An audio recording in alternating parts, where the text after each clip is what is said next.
Welcome to Scary Phantom, where the eerie meets the soothing. Every night, I bring you thrilling horror stories that not only send chills down your spine but also help you unwind for a peaceful sleep. Relax, listen, and let the stories take you away to a world where the dark is both exciting and calming. One night, I was returning home late from the office. The streets were completely empty, with only the dim glow of streetlights painting elongated shadows that danced with the gentle sway of the branches above. The silence was almost deafening, punctuated only by the rhythmic tap of my own shoes against the cold asphalt. I clutched my briefcase tighter, a knot of fatigue and a low hum of anxiety settling in my stomach. The project deadline loomed, and the endless hours were starting to take their toll. Suddenly, I felt it.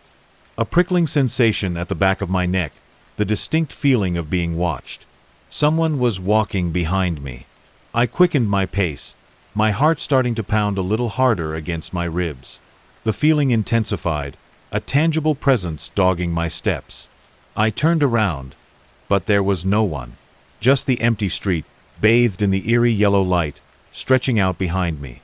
My breath hitched in my throat. It was probably just my imagination, fueled by exhaustion and the late hour. I shook my head, trying to dispel the unease, and continued walking, forcing myself to focus on the mundane details of my surroundings. The closed storefronts, the rustling leaves, the distant siren wailing in the night. But the feeling persisted, a subtle but persistent weight on my shoulders. I glanced back again, more quickly this time, half expecting to see something, anything. Still nothing. I told myself it was just nerves, just the city playing tricks on me. Yet, I couldn't shake the feeling that I was not alone. As I finally reached my flat, a small, slightly dilapidated building tucked away on a side street, a wave of relief washed over me. I fumbled with my keys, the metal cold against my trembling fingers.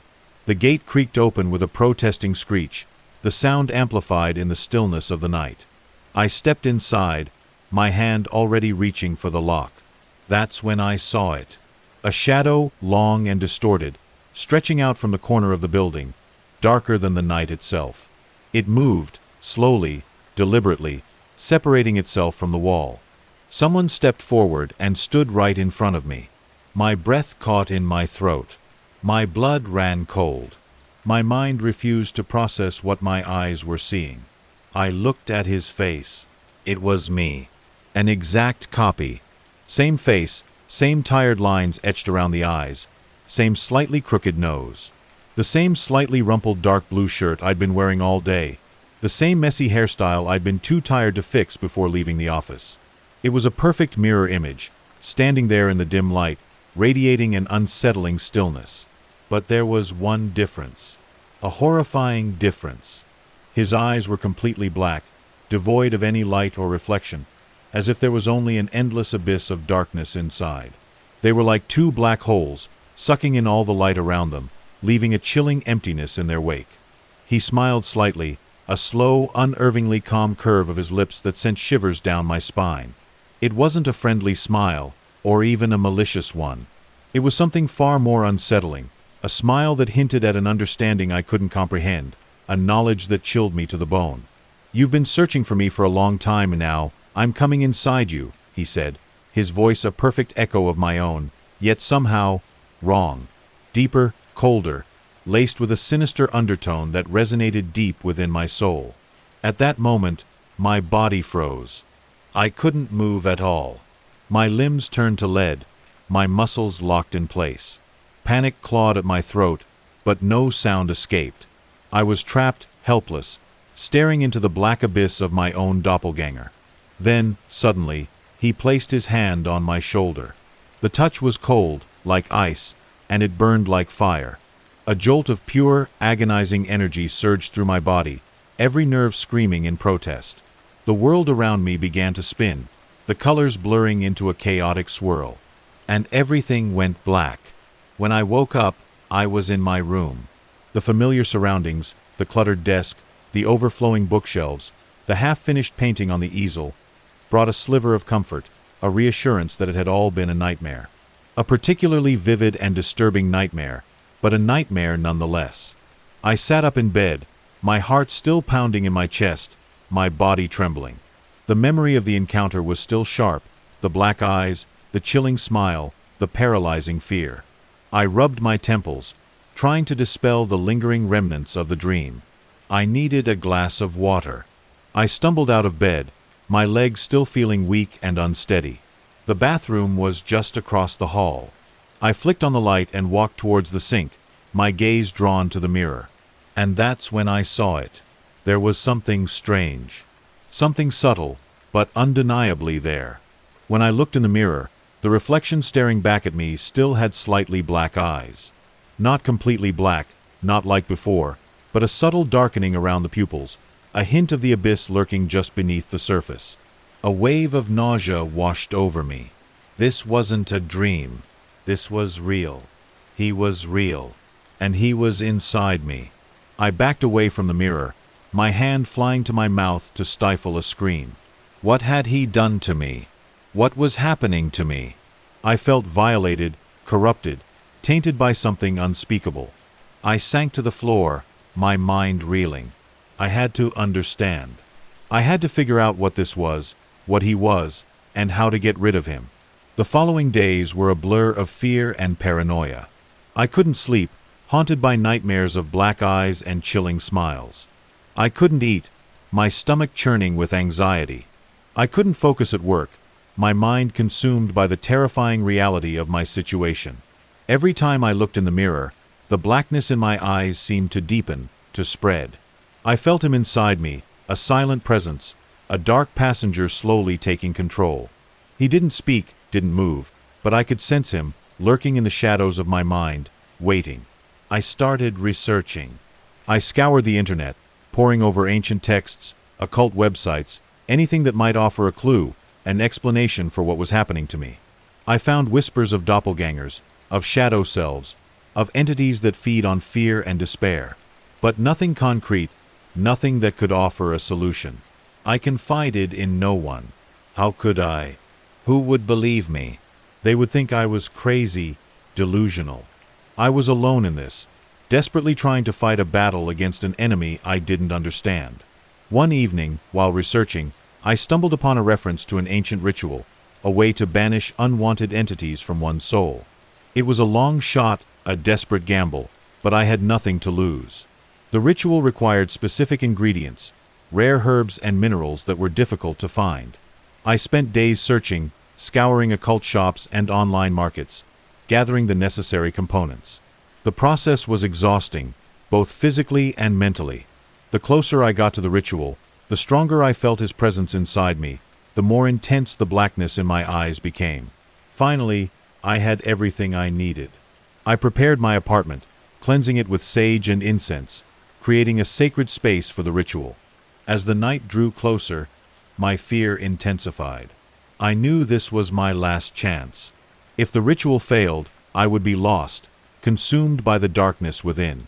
I began the ritual, chanting the ancient words, drawing the arcane symbols, focusing all my will, all my energy on banishing the entity that had invaded my body. The air grew thick with energy, the temperature in the room dropped dramatically. I could feel him resisting, fighting back, his presence growing stronger, more menacing. The blackness in my eyes intensified, threatening to consume me completely. I could hear his voice in my head, a chilling whisper, mocking me, taunting me, telling me that I was foolish, that I couldn't win. But I refused to give up. I pushed harder, channeling all my fear, all my pain, all my hatred for the entity that had stolen my life into the ritual. The room filled with a blinding light, followed by a deafening roar. And then, silence. I collapsed to the floor, exhausted, drained, but alive. I crawled towards the mirror, my heart pounding in my chest. I looked at my reflection. The blackness was gone. My eyes were normal again, filled with light, with life. I had done it. I had banished him. I had reclaimed my soul. But the relief was short-lived. As I stared at my reflection, a chilling thought crept into my mind. He was gone, yes, but he had been inside me. He had touched me, tainted me. What if he had left something behind? A seed of doubt, a sliver of darkness, waiting to sprout, to grow? I knew I could never truly be free. He would always be a part of me, a shadow lurking in the depths of my soul. I would have to be vigilant, always on guard, fighting against the darkness within, for the rest of my life. The streets still emptied at night. The shadows still danced under the streetlights. And I still walked home, the memory of the encounter forever etched in my mind. But now, I walked with a new awareness, a new understanding of the darkness that lurks within us all, and the constant battle we must wage to keep it at bay. Years passed. I tried to move on, to rebuild my life. I found solace in my work, in my art, in the small moments of joy that life offered. But the memory of the encounter never faded. It remained a constant reminder of the darkness I had faced, the darkness that still resided within me. I became obsessed with understanding the nature of the entity, the doppelganger, the shadow self. I continued my research, delving deeper into the occult, seeking answers to questions that plagued my mind. Was he truly gone? Or was he simply dormant, waiting for an opportunity to return? Was he a unique entity, or was he part of something larger, something more sinister? And most importantly, what was his purpose? Why had he chosen me? My research led me down a rabbit hole of ancient myths and legends, forbidden knowledge and forgotten rituals. I discovered that doppelgangers were not simply random occurrences, but rather manifestations of a deeper, more fundamental force. They were reflections of our darker selves, embodiments of our hidden fears, our repressed desires, our unacknowledged flaws. Some believed that they were harbingers of death, omens of impending doom. Others believed that they were agents of chaos, sent to disrupt the natural order, to sow discord and destruction. But the most disturbing theory of all was that they were parasites, entities that fed on our life force, slowly draining us of our energy, our will, our very essence. The more I learned, the more I realized that I had been incredibly naive. I had thought that by banishing the entity, I had won the battle. But in reality, I had only won a single skirmish in a much larger war. The darkness was still out there, lurking in the shadows, waiting for an opportunity to strike again. And I knew that it would never truly leave me alone. One day, while researching in an old, dusty library, I stumbled upon a rare manuscript, a collection of ancient texts and diagrams that seemed to hold the key to understanding the nature of doppelgangers. The manuscript was written in a language I didn't recognize, but I felt an inexplicable connection to it, as if I had seen it before, in a dream, or perhaps in a past life. I spent months deciphering the manuscript, painstakingly translating the ancient symbols and unraveling the complex layers of meaning. As I delved deeper into the text, I began to understand the true nature of the entity that had invaded my body. He wasn't simply a doppelganger, a shadow self. He was something far more ancient, far more powerful. He was a fragment of an ancient being, a primordial entity of darkness that had existed since the dawn of time. This being, known by many names in different cultures, was a force of chaos and destruction, a devourer of souls, a bringer of despair. He had been fragmented long ago, his essence scattered across the universe, his power diminished but not destroyed. The fragments sought to reunite, to restore the being to its former glory. And they did so by possessing individuals, corrupting their souls, slowly transforming them into vessels for their dark purpose. I realized that I had been chosen, not for any particular reason, but simply because I was vulnerable, because I possessed a certain weakness, a hidden flaw that had made me susceptible to his influence. The manuscript also revealed a way to permanently destroy the fragment, to prevent it from ever reuniting with the other pieces of the ancient being. But the process was dangerous, requiring a sacrifice of immense proportions. I had to choose. I could continue to live my life, always on guard, always fighting against the darkness within. Or I could take a chance, attempt to destroy the fragment once and for all, even if it meant sacrificing everything. The decision weighed heavily on me. I spent weeks agonizing over it, torn between my desire for freedom and my fear of the unknown. In the end, I knew what I had to do. I couldn't live with the knowledge that the darkness was still out there, that I was still a potential vessel for its sinister purpose. I had to take action, to put an end to this nightmare once and for all. I prepared for the ritual, gathering the necessary ingredients, studying the ancient texts, honing my will and focusing my energy. I knew that this would be the most dangerous undertaking of my life, that I might not survive.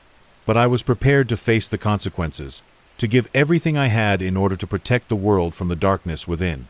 The night of the ritual arrived, dark and stormy, the air crackling with electricity. I stood in the center of my apartment, surrounded by the arcane symbols, chanting the ancient words, pouring all my heart and soul into the incantation.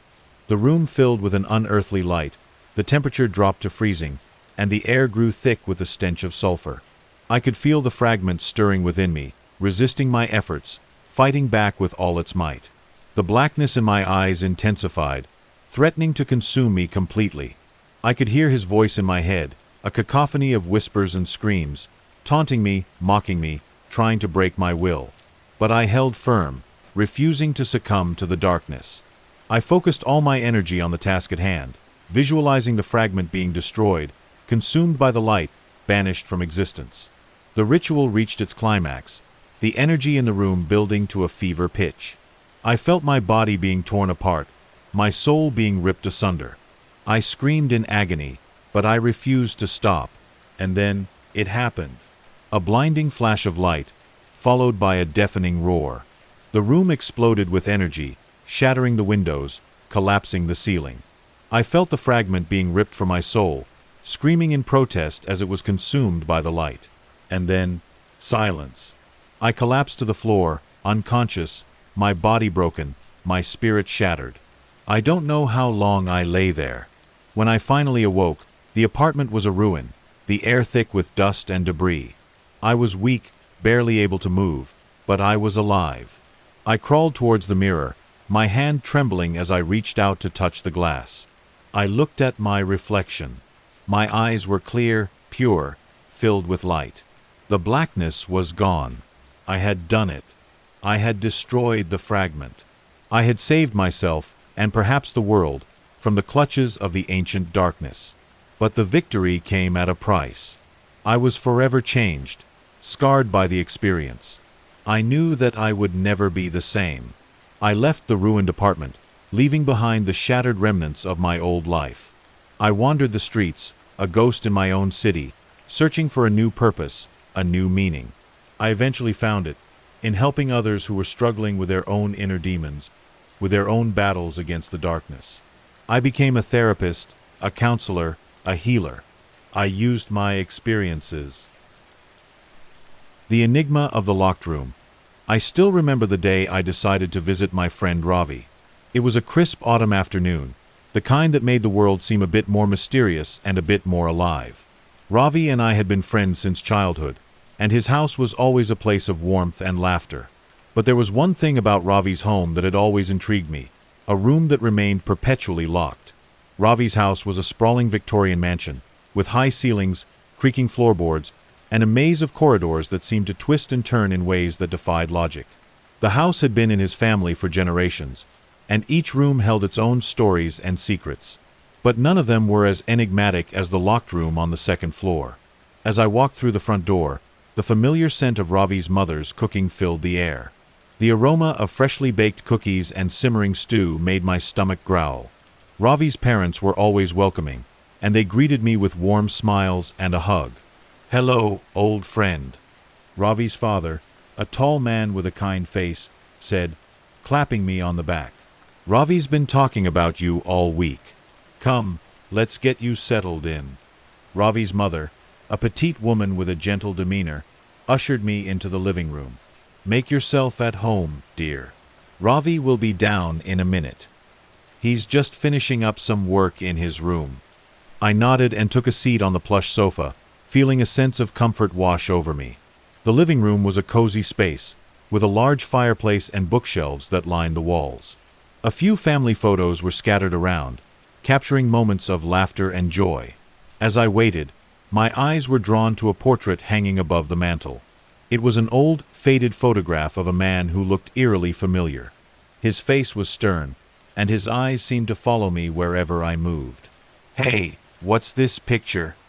I asked, pointing to the portrait. Ravi's father followed my gaze and smiled. "Ah, that's my great-grandfather, Mr. Rajaram. He was a bit of a recluse, but he had a fascinating life. He built this house and lived here until the day he died. Some say he still haunts these halls." I chuckled, dismissing the idea as a whimsical tale. "Sounds like a great story." Maybe you can tell me more about him later." "Of course, son," Ravi's father replied, his eyes twinkling with a hint of mischief. "But for now, let's enjoy the afternoon. Ravi will be down soon, and we have a lot to catch up on." As we chatted, I couldn't help but notice the occasional glance Ravi's father would give to the staircase leading to the second floor. It was as if he was waiting for something, or someone. The atmosphere in the room felt charged with a subtle tension, and I wondered if there was more to the story of Mr. Rajaram than met the eye. Finally, Ravi appeared, bounding down the stairs with his usual energy. He was a tall, lanky guy with a quick wit and a contagious laugh. "Hey, buddy!" he exclaimed, giving me a bear hug. "It's been too long. How's everything going?" "Can't complain," I replied, grinning. "But I think the real question is, how's the great Ravi?" Ravi rolled his eyes playfully. "Oh, just trying to keep up with the family legacy. Speaking of which, there's something I need to show you." He led me up the stairs, his steps quick and purposeful. As we ascended, I couldn't help but notice the silence that seemed to envelop the upper floor. The air was cooler here, and the light from the windows cast long, eerie shadows on the walls. We passed by several doors, each one leading to a different room, but one door in particular caught my attention. It was a heavy wooden door with an ornate lock, and it stood out from the rest. "Hey, Ravi," I said, stopping in front of the door. "What's inside this room?" Ravi's smile faltered for a moment, and he hesitated before answering. "Just an old chair that always stays in the same place." I raised an eyebrow, sensing that there was more to the story. "Really? That's it? An old chair?" He nodded, but there was something odd in his tone, like he was hiding something. "Yeah, that's all. It's nothing to worry about." I shrugged, deciding to let it go for now. "All right, if you say so. But if there's something you want to tell me, you can. I'm your friend, remember?" Ravi's expression softened, and he patted me on the shoulder. "Thanks, man. I appreciate that. But trust me, it's just an old chair. Nothing more." We continued up to Ravi's room, which was a chaotic mess of books, papers, and half-finished projects. Ravi had always been a bit of a hoarder, but his room was also a testament to his creativity and intellect. We spent the afternoon catching up, talking about our lives, our dreams, and the future. Ravi's enthusiasm was infectious, and I found myself getting lost in the conversation. As the day turned into evening, Ravi's parents invited us to join them for dinner. The meal was a delicious affair, with a variety of dishes that made my mouth water. We laughed and joked, and for a moment, the tension that had lingered in the air earlier seemed to dissipate. But as the night wore on, I couldn't shake the feeling that something was off. Every time Ravi's father glanced at the staircase, a shiver ran down my spine. After dinner, we retired to the living room for a game of cards. Ravi's parents joined us, and we played until late into the night. As the clock struck midnight, Ravi's father yawned and stretched. "Well, I think it's time for bed. We have a big day tomorrow, and we need our rest." Ravi's mother agreed, giving us both a good-night hug. "Sweet dreams, boys. Don't stay up too late." Once they were gone, Ravi and I settled into the living room, the only light coming from the fireplace. The flames crackled and popped, casting a warm, flickering glow over the room. Ravi leaned back in his chair, a thoughtful look on his face. "Hey, Ravi," I said, breaking the silence. "Can we talk about that room? The one with the locked door?" Ravi's eyes met mine, and for a moment, I saw a flicker of fear in them. "What about it?" I took a deep breath, trying to choose my words carefully. "You said it's just an old chair, but there's something about it that doesn't feel right. Is there something you're not telling me?" Ravi hesitated, his gaze drifting to the staircase. "It's a long story, and it's not exactly a pleasant one. But if you really want to know, I'll tell you." I nodded, my curiosity piqued. "I'm all ears."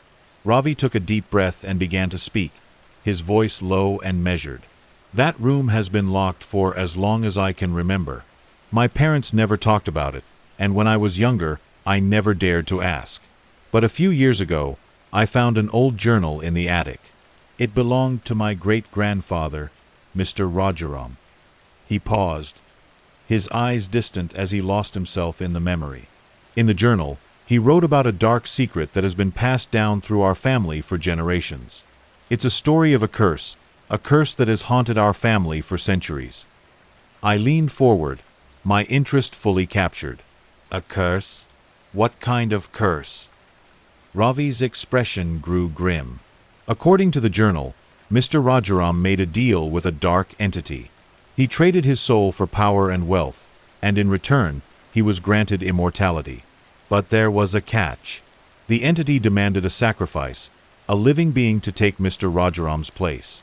And so, he chose a servant, a young man who had no family and no one to miss him. I felt a chill run down my spine. That's terrible. What happened to the servant? Ravi's voice grew softer. The servant was locked in that room, and Mr. Rajaram used a powerful spell to bind him to the chair. The servant's spirit was trapped, unable to leave, and unable to rest. Over the years, the chair became a symbol of the curse, a constant reminder of the darkness that lurks within our family. I was speechless, the weight of the story settling over me like a heavy blanket. And the curse is still active? Is that why the room is locked? Ravi nodded, his eyes filled with a mix of fear and determination. Yes. The curse has been passed down through generations, and it's said that anyone who enters that room and sits in the chair will be bound by the same fate. That's why the room has always been locked. To protect us from the curse. I felt a knot form in my stomach. But why didn't you tell me this before? Ravi sighed, running a hand through his hair. I didn't want to burden you with it. I thought if I kept it a secret, maybe the curse would leave us alone. But now that you know, I need you to promise me something. Promise me that you won't go near that room. Promise me that you won't try to uncover the truth. I hesitated, torn between my curiosity and my loyalty to Ravi. I promise, Ravi. I won't go near that room. But if you ever need help, you know I'll be there for you. Ravi's eyes met mine, and for the first time, I saw a glimmer of hope in them. Thank you, man. That means a lot to me. We spent the rest of the night talking about lighter topics, trying to shake off the heavy atmosphere that had settled over us. But as I lay in my bed that night, the image of the locked room and the cursed chair haunted my thoughts. I couldn't shake the feeling that there was more to the story, more that Ravi wasn't telling me. As I drifted off to sleep, I made a silent promise to myself. I would uncover the truth, no matter the cost. But little did I know, that promise would lead me down a path of darkness and terror, a path that would change my life forever. The night of the whispers, the night was unusually quiet, the kind of stillness that seemed to amplify every creak and groan of the old house. I lay in my bed, staring at the ceiling, my mind racing with the story Ravi had shared. The image of the locked room and the cursed chair kept replaying in my mind, each time growing more vivid and more terrifying. The more I thought about it, the more I felt a strange pull, a compulsion to see the room for myself. Ravi's warning echoed in my ears, but it only served to fuel my curiosity. What was it about that room that had Ravi so afraid? What secrets did it hold that were so dangerous they had to be locked away? The more I thought about it, the more I felt a sense of determination. I had to see it for myself, to understand the truth behind the curse. I glanced at the clock on my nightstand. It was 2:30 a.m. Everyone in the house was sound asleep. The only sounds the gentle breathing of Ravi in the room next to mine and the occasional creak of the house settling. I slipped out of bed, careful not to make a sound, and padded softly to the door. The hallway was dark, the only light coming from the faint moonlight that filtered through the windows.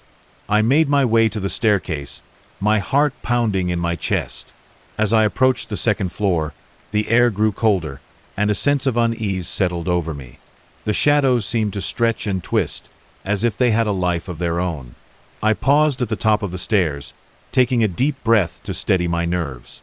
The door to the locked room was just a few steps away, and I could feel the weight of the curse pressing down on me.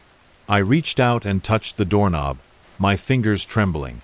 It was cold, almost icy, and the metal seemed to burn my skin. I hesitated, my mind waging a battle between curiosity and fear. But the pull was too strong, and I turned the knob slowly, the metal groaning in protest.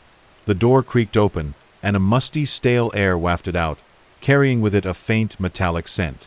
I pushed the door further, and a sliver of light from the hallway spilled into the room. The room was small, with bare walls and a single large chair placed in the center.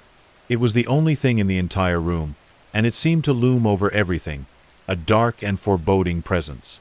I stepped inside, my heart racing, and switched on the light. The sudden brightness revealed the chair in all its eerie detail. It was an old wooden chair, with intricate carvings that seemed to tell a story of their own. The seat was covered in a faded, red velvet, and the armrests were polished to a high sheen. But what caught my attention was the way the chair seemed to be alive, as if it was watching me, waiting for me to make a move.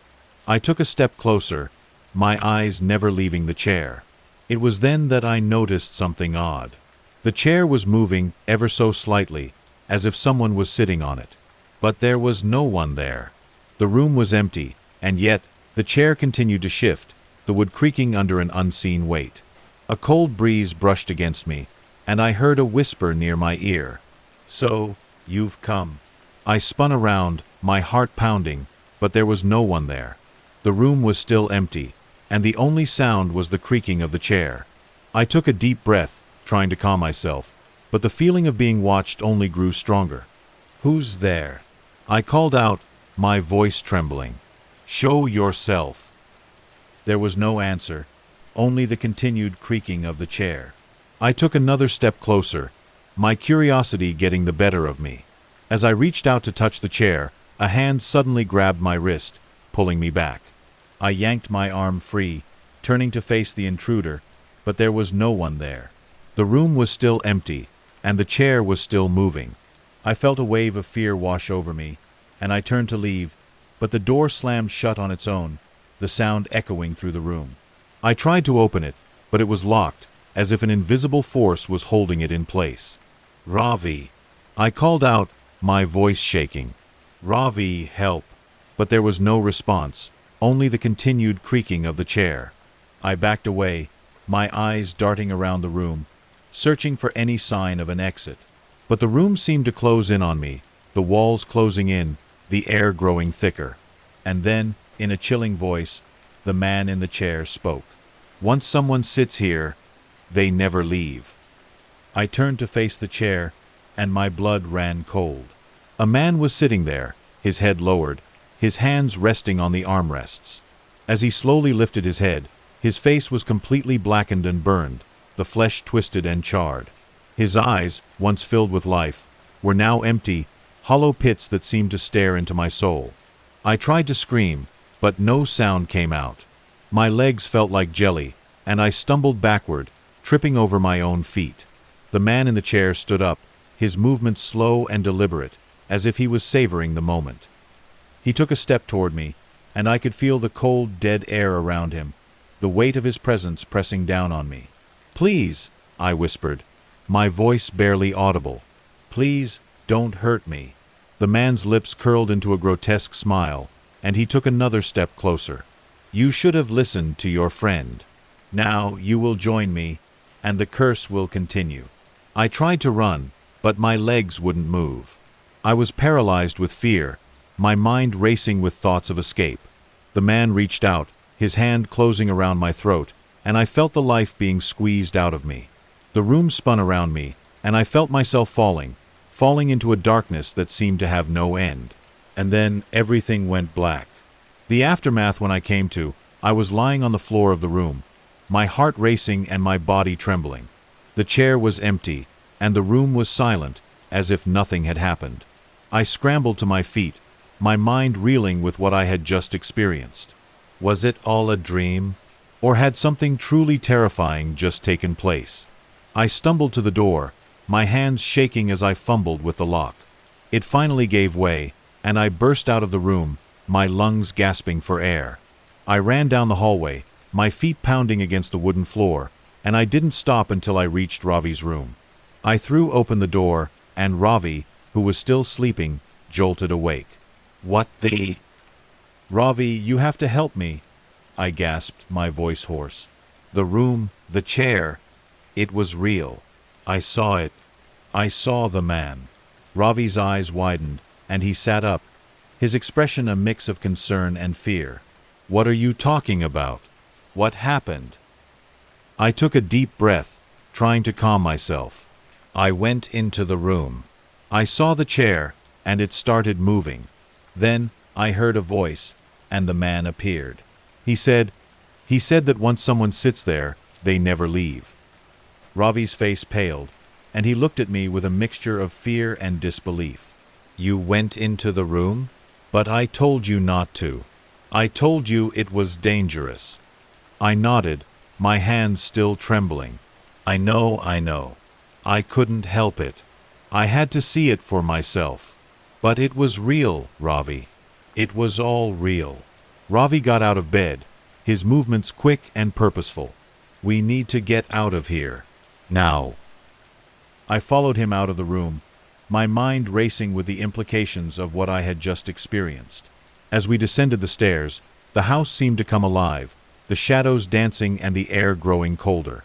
Ravi's parents, who had been sleeping, were now awake, their faces pale with fear. What's going on? Ravi's father asked, his voice trembling. Ravi turned to his parents, his expression grave. We need to leave. Something happened in the room. It's not safe here anymore. Ravi's mother's eyes filled with tears, and she clutched her husband's arm. What are you talking about? What's happening? Ravi's father took a deep breath, his face set in determination. We need to face this. We can't run from it anymore. We need to break the curse. Ravi's mother looked at him, her eyes filled with fear and determination. How do we break it? Ravi's father's eyes met mine, and for a moment, I saw a glimmer of hope in them. We need to confront the curse head-on. We need to go back to the room and face the entity. Only then can we break the cycle and free ourselves from this darkness. I felt a knot form in my stomach. The thought of going back to that room, of facing the entity again, filled me with dread. But I knew that Ravi and his family needed my help. I took a deep breath and nodded. I'll go with you. We'll face this together. Ravi's father gave me a grateful nod, and we made our way back to the second floor. The air grew colder, and the shadows seemed to close in around us. As we approached the room, the door was still locked, but Ravi's father produced a set of ancient keys from his pocket. These keys, he said, his voice steady, were passed down through generations. They are the only ones that can unlock the door and break the curse. He inserted the key into the lock, and it turned with a soft click. The door creaked open, and we stepped inside, the light from the hallway spilling into the room. The chair was still there, and it seemed to loom over us, a dark and foreboding presence. Ravi's father took a deep breath and stepped forward, his eyes locked on the chair. We need to break the curse. We need to free the servant spirit and end this cycle of darkness. Ravi and I followed him, our hearts pounding in our chests. As we approached the chair, the air grew thicker, and the room seemed to close in around us. The chair began to move, the wood creaking under an unseen weight. The same cold breeze brushed against us, and we heard the whisper near our ears. So, you've come again, the voice said, its tone chilling. Ravi's father stepped forward, his voice steady and determined. We are here to break the curse. We are here to free the servant spirit and end this cycle of darkness. The chair continued to move, and the man appeared, his face blackened and burned. He stood up, his movements slow and deliberate, and he took a step toward us. You cannot break the curse. It is too strong. You will join me, and the cycle will continue. Ravi's father's expression hardened, and he reached into his pocket, pulling out a small, ancient book. This is the Book of the Ancient Spells. It contains the power to break the curse and free the servant's spirit. He opened the book and began to read, his voice growing louder and more powerful with each word. The air around us grew thick with energy, and the room seemed to vibrate with the power of the spell. The man in the chair began to scream, his voice filled with rage and fear. No, you cannot do this. The curse will not be broken. But Ravi's father continued to read, his voice unwavering. The energy in the room grew stronger, and the man in the chair began to fade, his form becoming less solid, less real. The chair itself began to shake, the wood splintering and cracking under the power of the spell. Finally, with a final agonized scream, the man disappeared, and the chair shattered into pieces. The room was silent, and the air grew warm and light, as if a heavy weight had been lifted. Ravi's father closed the book and turned to us, a look of relief on his face. It's done. The curse is broken. The servant's spirit is free. Ravi and I let out a collective sigh of relief, our hearts still pounding from the experience. We left the room, and as we descended the stairs, the house seemed to come alive, the shadows retreating and the air growing warmer. Ravi's parents embraced each other, tears of joy in their eyes. "Thank you," Ravi's mother said, her voice filled with gratitude. "Thank you for helping us break the curse. We can finally live in peace." Ravi's father nodded, his eyes filled with a mix of relief and gratitude. "We owe you a debt we can never repay. You have freed us from a darkness that has haunted our family for generations." I felt a sense of pride and relief wash over me. I had faced my fears and helped my friends break a curse that had plagued their family for centuries. But as we sat down in the living room, the fire crackling in the hearth, I couldn't shake the feeling that the experience had changed me. I had seen something that no one should ever see, and I knew that the memories of that night would stay with me for the rest of my life. As the sun began to rise, casting a warm light over the house, I knew that I would never forget the night I faced the cursed chair. But I also knew that I had gained something invaluable: courage, friendship, and the knowledge that sometimes the only way to break a curse is to face it head-on. The lingering shadows the days that followed were a blur of emotions and reflections. Ravi and his family were overjoyed, their relief palpable as they embraced the newfound freedom from the curse. The house, once heavy with the weight of darkness, now felt lighter, the air fresher.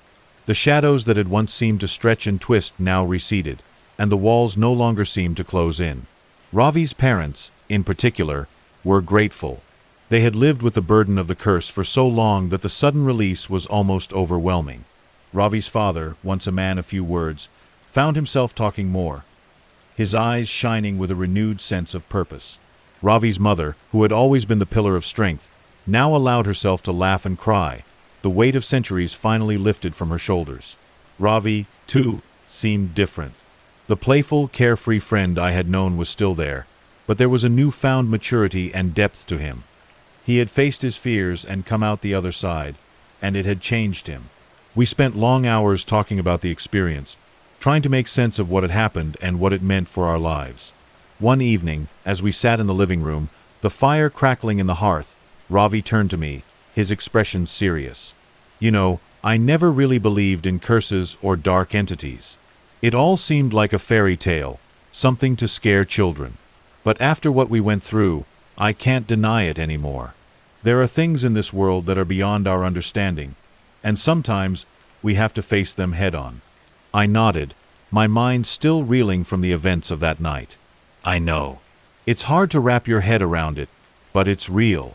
And it's not just about the curse. It's about the choices we make and the people we stand by. We faced that darkness together, and that's what made the difference." Ravi smiled, a genuine, heartfelt smile that I hadn't seen in a long time. "You're right. And I'm glad we had each other. I don't know what I would have done without you." I clapped him on the shoulder, feeling a sense of camaraderie and friendship that went beyond words. "We're in this together, man. Always." But as the days turned into weeks, and the weeks into months, I couldn't shake the feeling that something was still off. The house, while lighter, still held a lingering sense of unease. The shadows in the corners of the room seemed to move, and the air sometimes felt colder, as if the curse had left a residue that refused to be fully erased. One night, as I lay in my bed, I felt a familiar chill run down my spine. The room was dark, the only light coming from the moon outside my window. I heard a faint whisper, almost too soft to catch, but it sent a shiver down my spine. "So, you've come again." I sat up, my heart racing. The room was empty, but the feeling of being watched was as strong as ever. I looked around, my eyes darting to every corner, but there was nothing there. I tried to shake off the feeling, telling myself it was just my imagination, but the whisper continued, growing louder and more insistent. "Are you ready to join us?" I felt a cold sweat break out on my forehead, and I reached for the light switch, flipping it on. The sudden brightness banished the shadows, but the feeling of unease remained. I took a deep breath, trying to calm myself, but the whisper continued, echoing in my mind. "Once someone sits here, they never leave." I shook my head, trying to push the thoughts away. "No, I won't let it happen again. I won't let the darkness take me." But the whisper didn't stop. It followed me everywhere, a constant reminder of the night in the locked room. I tried to ignore it, to focus on the present, but the memories of that night haunted me. I couldn't shake the feeling that the curse was still there, lurking in the shadows, waiting for its next victim. One day, I decided to confront Ravi about it. I needed to know if he was feeling the same way, if the curse had left a lasting impact on him. I found him in the living room, staring into the fire, a distant look in his eyes. "Ravi," I said, my voice hesitant, "can we talk about something?" He turned to me, his eyes meeting mine. "Sure, what's on your mind?" I took a deep breath, trying to find the right words. Have you been feeling anything strange lately? Like the house still feels off, or you hear whispers?" Ravi's expression changed, a mix of fear and recognition in his eyes. "Yeah, I have. I thought I was going crazy. I hear the whispers, and sometimes I feel like someone is watching me. It's like the curse is still here, even though we broke it." I nodded, feeling a sense of relief that I wasn't alone. "I feel the same way. It's like the darkness is still lingering, waiting for its chance to strike again." Ravi's eyes met mine, and for a moment, we both felt the weight of the curse pressing down on us. "What do we do?" he asked, his voice trembling. "How do we get rid of it completely?" I took a deep breath, my mind racing with possibilities. We need to find out more about the curse. Maybe there's something we missed, something that can help us fully break it. We need to dig deeper, find the root of the darkness. Ravi nodded, his expression determined. "All right, let's do it. We'll find out what we missed and put an end to this once and for all." We spent the next few weeks researching, poring over old books and journals, trying to find any clue that might lead us to the root of the curse. We talked to local historians, visited ancient sites, and even consulted with experts in the occult. The more we learned, the more we realized that the curse was far more complex than we had initially thought. One day, while we were in the attic, sifting through old family heirlooms, Ravi found an ancient scroll, hidden away in a dusty corner. The scroll was yellowed with age, and the ink was faded, but the words were still legible. It was a detailed account of the curse, written by Mr. Rajaram himself. "Listen to this," Ravi said, his voice filled with a mix of excitement and fear. "Mr. Rajaram writes about a ritual he performed to bind the servant's spirit to the chair. But there's more. He mentions a secondary ritual, a way to fully break the curse and free the servant's spirit permanently. He says it involves a sacrifice, a powerful offering to the dark entity that will appease it and break the bond." I felt a knot form in my stomach.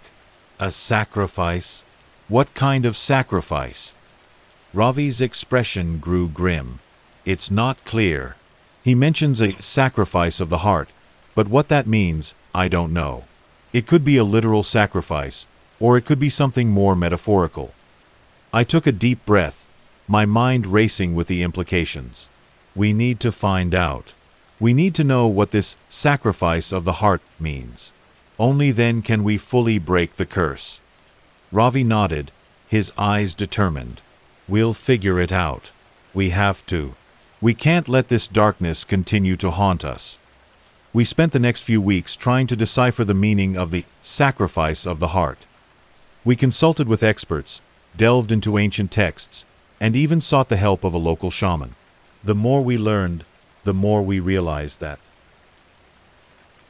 I felt a strange sensation, as if someone was watching me. The air in the room seemed to thicken, and the silence grew oppressive, pressing down on my chest like a heavy weight. I tried to shake off the feeling, attributing it to the late hour and the shadows that danced on the walls from the flickering streetlight outside. But the unease only intensified, and I couldn't shake the feeling that I was not alone. Slowly, I turned towards the door, my heart pounding in my chest. The room was dimly lit, and the shadows seemed to shift and move, almost as if they had a life of their own. As I turned, a cold draft whispered past me, sending a shiver down my spine. And then, I saw him. A man was standing there. His face was completely white, as if there was no life in him. His eyes, pure black and empty, stared back at me, devoid of any emotion or warmth. His presence was chilling, and I felt a wave of dread wash over me. I couldn't move, couldn't speak, as if I were frozen in place. I quickly reached for the light switch, my fingers fumbling in the darkness. By the time I turned it on, he had vanished. The room was empty, and the only sound was the rapid beating of my heart. I stood there, breathing heavily, trying to make sense of what I had just seen. Was it real, or was my mind playing tricks on me? The logical part of my brain told me it was just a trick of the light, a shadow, a figment of my imagination. But the primal fear that gripped me refused to let go. I decided to go to bed, hoping that a good night's sleep would clear my mind. But the image of the pale man with the black eyes haunted my dreams, and I woke up several times throughout the night, drenched in sweat and feeling more anxious than ever. The next morning, I tried to push the incident to the back of my mind. I went to work, trying to focus on my tasks, but the memory of the man kept resurfacing. I couldn't shake the feeling that something was off, that something was watching me, even in the bustling office. By the time I returned home, I was on edge, my nerves frayed. As I opened the door, I noticed something that made my blood run cold. Written in what looked like red paint or marker on the back of the door were the words, "You saw me. Now you will be the one standing there." The message sent a chill down my spine. It was a threat, a warning, and it was directed at me. I felt a surge of panic, but I tried to remain calm. I told myself it was just a prank, maybe from a neighbor or a friend. But deep down, I knew it was more than that. The message was too specific, too personal. I decided to take some precautions. I started keeping every door in my house completely shut, even the ones leading to the bathroom and my bedroom. I installed extra locks and set up security cameras in every room. I told myself that I was being overly cautious, but the fear that gripped me refused to let go. Days turned into weeks, and I lived in a constant state of vigilance. I checked the cameras frequently, but they showed nothing out of the ordinary. The house remained quiet, and the only sounds were the creaks and groans of the old building settling. But sometimes late at night, when the world outside was silent and still, I could feel someone standing behind me, right next to the door. The sensation was unmistakable. It was as if the air itself was charged with a malevolent presence, and I could feel eyes on me, watching, waiting. I would turn around, but there was never anyone there. The room would be empty, and the cameras would show nothing. But the feeling persisted, and it grew stronger with each passing day. I began to notice other strange things happening around the house. Objects would move on their own, and I would find them in different places than where I had left them. The door to my bedroom would creak open in the middle of the night, even though I had locked it. The lights would flicker, and I could hear whispers in the walls, though I could never make out what they were saying. One night, I decided to stay up and see if I could catch whatever was causing these disturbances. I sat in the living room, the only light coming from a small lamp on the coffee table. The house was eerily quiet, and the silence seemed to stretch on endlessly. As the hours passed, I began to feel drowsy, but the fear kept me awake. Around 3 a.m., I heard a faint creaking sound. It was coming from the hallway, and I could feel my heart rate accelerate. I grabbed a flashlight and cautiously made my way towards the sound. The hallway was dark, and the only light came from the flashlight's beam. As I approached the end of the hallway, I saw the door to the spare room slowly opening on its own. I froze, my hand tightening around the flashlight. The door creaked as it opened, revealing the dark interior of the room. I took a deep breath and stepped forward, shining the flashlight inside. The room was empty, but I could feel the presence of something else, something that didn't belong there. Suddenly, the air grew cold, and I felt a gust of wind brush past me. The door to the spare room slammed shut, and I jumped back, nearly dropping the flashlight. The room was pitch black, and I could hear my own breathing, rapid and shallow. I tried to open the door, but it was stuck, as if something was holding it shut from the other side. Panic set in, and I began to pound on the door, calling out for help. But there was no one to hear me. The house remained silent, and the door refused to budge. I could feel the presence in the room growing stronger, and I knew I had to get out. With all my strength, I pushed against the door, and it finally gave way, swinging open with a loud creak.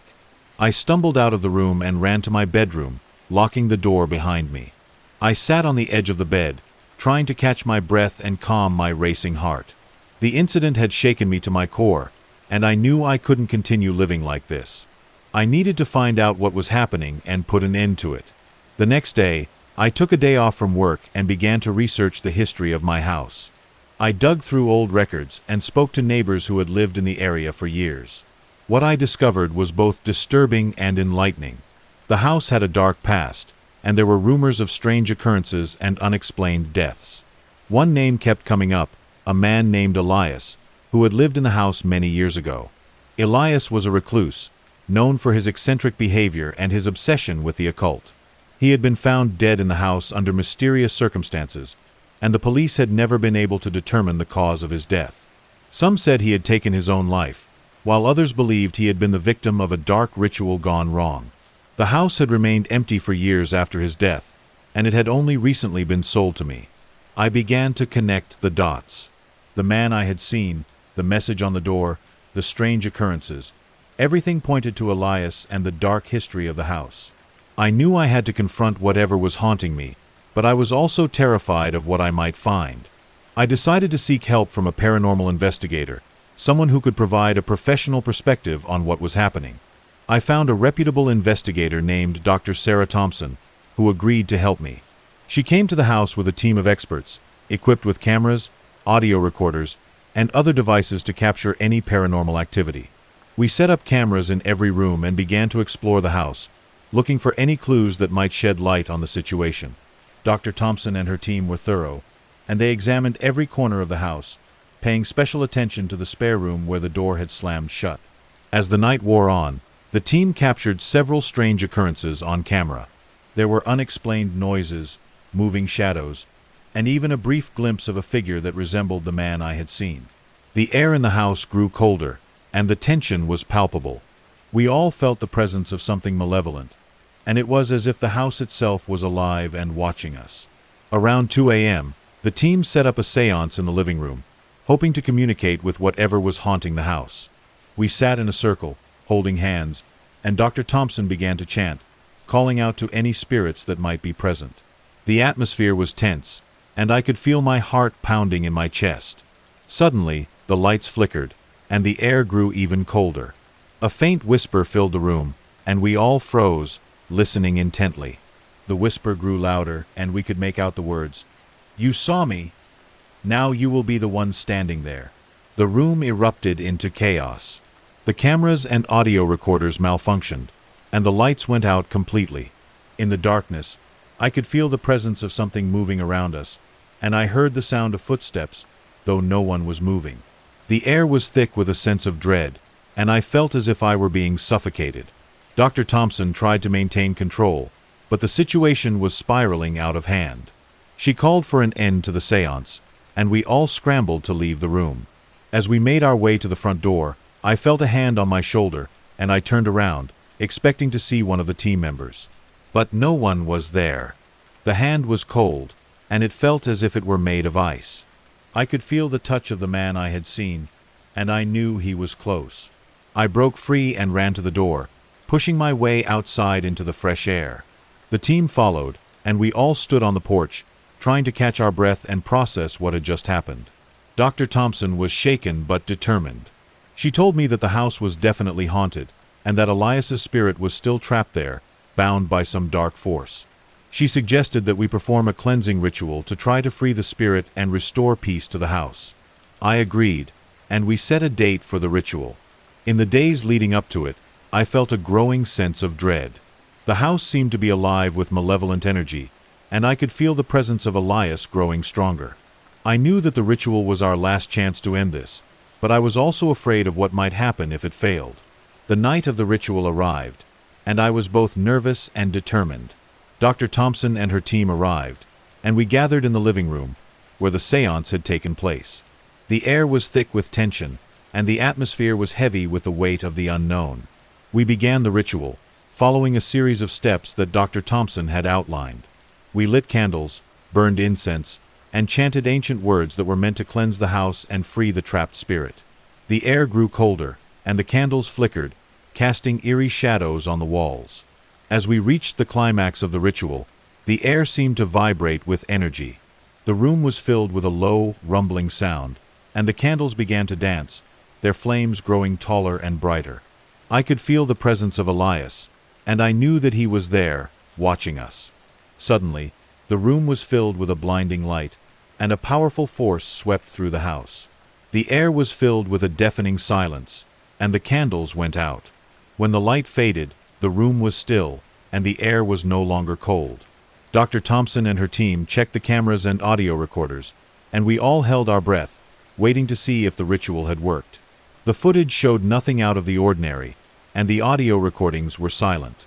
It seemed that the ritual had been successful.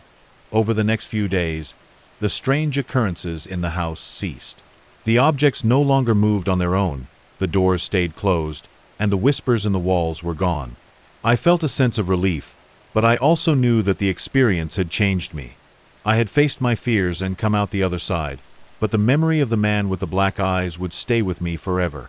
I decided to sell the house and move to a new place, a place where I could start fresh and leave the darkness behind. As I packed my things and prepared to leave, I couldn't help but feel a sense of closure. The house had been a prison, and I was finally free. But as I stood in the doorway of the empty house, about to lock it for the last time, I felt a familiar sensation. The air grew cold, and I could feel eyes on me, watching. I turned around, and for a moment, I thought I saw the man again, standing in the shadows. But when I blinked, he was gone. I left the house, locking the door behind me, and walked away, never looking back. The experience had been a dark chapter in my life, but I had survived it. And as I moved on, I knew that the memory of that night would stay with me, a reminder of the thin line between the known and the unknown, between the living and the dead. The night of the forgotten floor. One night, I was returning from my friend's apartment. The building was old, with peeling paint and creaky floors that echoed with every step. The elevator, a relic from a bygone era, always felt a bit strange, but I never thought much of it. Tonight, however, the air was different. A chill ran down my spine as I approached the elevator, and the dim lighting seemed to cast longer, darker shadows. I stepped inside, the metal door sliding shut with a creak. The elevator was small, with a worn-out carpet and a faint smell of must. The control panel, with its outdated buttons, looked like it hadn't been updated in decades. I pressed the button for the ground floor, and the elevator started moving with a jolt. The familiar hum of the motor filled the small space, but something felt off. The elevator seemed to move slower than usual, and the walls seemed to close in around me. Suddenly, the elevator jolted to a stop. My heart skipped a beat as I assumed someone else was about to enter. But when the doors opened, what I saw made my breath stop.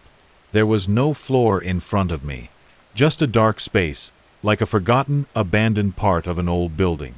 The air was thick with a musty, damp scent, and the only light came from the dim glow of the elevator's interior. In that space, there was only one thing: a chair.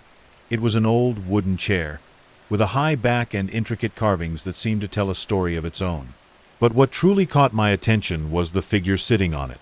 His body was completely still, as if he had been sitting there for centuries. As I focused on his face, he slowly started moving. He lifted his head, and his pitch-black eyes stared directly at me. For a moment, it felt like he was about to come toward me. I immediately pressed the close button, but the doors wouldn't shut. Panic set in as I frantically pressed the button again and again, but nothing happened. The figure on the chair remained motionless, his eyes never leaving mine. Then, in a slow, eerie voice, he said, "One day, the elevator will stop here again, and that time you will step out." Suddenly, The elevator went completely dark, and I was enveloped in a suffocating silence. My heart pounded in my chest, and I could feel the sweat trickling down my back. The darkness seemed to press in on me, and I felt a sense of dread unlike anything I had ever experienced. I closed my eyes, trying to block out the fear, and waited for what felt like an eternity. When the lights came back, I was on the ground floor of my building. The doors opened, and I stumbled out, my legs weak and unsteady. I looked back at the elevator, half expecting to see the dark space and the figure again, but it was just a normal elevator, with no sign of what had just happened. I took a deep breath and tried to calm myself, but the image of those pitch-black eyes haunted me. I didn't sleep that night. The image of the figure in the dark space kept replaying in my mind, and I couldn't shake off the feeling of unease. The next morning, I told my friend about what had happened, but he just laughed it off, saying I must have been tired and imagined it. I tried to convince myself that he was right, but deep down, I knew something strange had occurred. Over the next few days, I avoided using the elevator whenever possible. I took the stairs, even though it meant a longer and more tiring journey. But there were times when I had no choice, and each time I stepped into the elevator, my heart raced. I would press the button for the ground floor and hold my breath, praying that it wouldn't stop at that dark, forgotten floor. One evening, I had to attend a meeting on the top floor of the building. I reluctantly stepped into the elevator, my mind racing with thoughts of the figure and his chilling words. The elevator started moving, and I closed my eyes, trying to calm myself. But as it reached the middle of the building, it jolted to a stop. My heart sank as the doors slowly opened, and I braced myself for what I might see. To my relief, it was just a normal floor. A few people stepped in, and the elevator continued its journey. I let out a sigh of relief and tried to push the memory of that night out of my mind. But the fear lingered, and I couldn't shake the feeling that the elevator was watching me, waiting for the right moment to stop at that dark floor again. Determined to understand what had happened, I decided to investigate the building's history. I spoke to the building manager, an old man with a gruff demeanor, who had been working there for over 20 years. When I mentioned the strange incident, he looked at me with a mix of curiosity and concern. "Ever heard of the forgotten floor?" he asked, his voice low and serious. I shook my head, and he continued, "There's a floor in this building that no one talks about. It's been sealed off for decades, ever since a tragic accident happened there. Some say it's cursed, others say it's haunted. But one thing's for sure, it's not a place you want to be."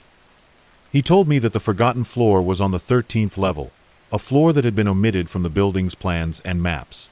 It was said that a family had lived there in the 1950s, but one night, a fire broke out, and the entire floor was consumed. The family was never found, and the floor was sealed off, forgotten by everyone except a few who still whispered about it in hushed tones. Intrigued and a bit frightened, I decided to explore the building's records. I spent hours poring over old documents and blueprints, trying to piece together the history of the forgotten floor. The more I learned, the more I realized that the building had a dark past, filled with mysterious disappearances and unexplained events. A few weeks passed, and I tried to put the incident behind me. I even started using the elevator again, though I always made sure to avoid the middle of the night. But one evening, as I was returning from a late meeting, I found myself alone in the building. I decided to take the elevator, thinking it would be a quick and easy way to get home. As I stepped inside, a sense of unease washed over me. The elevator started moving, and I pressed the button for the ground floor. But as it reached the middle of the building, it jolted to a stop. My heart raced as the doors slowly opened, and I braced myself for what I might see. There it was, the dark, forgotten floor. The chair was still there, and the figure was sitting on it, his pitch-black eyes staring directly at me. I felt a chill run down my spine as the figure slowly lifted his head, and his eyes locked onto mine. For a moment, time seemed to stand still, and I could feel the weight of his gaze pressing down on me. Then, in that same slow, eerie voice, he said, "You're back. I knew you would return." I pressed the close button, but the doors wouldn't shut. Panic set in as I frantically pressed the button again and again, but nothing happened. The figure on the chair remained motionless, his eyes never leaving mine. I could feel the walls of the elevator closing in around me, and the air grew thick with a sense of dread. Suddenly, the elevator went completely dark, and I was enveloped in a suffocating silence. My heart pounded in my chest, and I could feel the sweat trickling down my back. The darkness seemed to press in on me, and I felt a sense of dread unlike anything I had ever experienced. I closed my eyes, trying to block out the fear, and waited for what felt like an eternity. When the lights came back, I was on the ground floor of my building. The doors opened, and I stumbled out, my legs weak and unsteady. I looked back at the elevator, half expecting to see the dark space and the figure again, but it was just a normal elevator, with no sign of what had just happened. I took a deep breath and tried to calm myself, but the image of those pitch-black eyes haunted me. Determined to uncover the truth, I decided to speak to the building's oldest resident, a woman named Mrs. Thompson, who had lived in the building for over 50 years. She was known for her stories and her knowledge of the building's history. When I visited her, she welcomed me with a warm smile, but her eyes held a hint of sadness. "You're here about the forgotten floor, aren't you?" she asked, her voice soft but knowing. I nodded, and she sighed. "I've known about it for a long time. It's a place of great sorrow and mystery. Many years ago, a family lived on that floor. They were kind, loving people, but one night, a tragedy struck. A fire broke out, and the entire floor was consumed. The family was never found, and the floor was sealed off, forgotten by everyone except a few who still whisper about it in hushed tones." She paused, her eyes distant as she recalled the events of that fateful night. But the story doesn't end there. Some say that the spirits of the family still linger on that floor, trapped between worlds. They say that the elevator sometimes stops there, and those who step out never return. I listened intently, my mind racing with the implications of her words. "Do you think it's true? Do you think the elevator really stops there, and the spirits are still there?" Mrs. Thompson looked at me with a mix of sympathy and warning.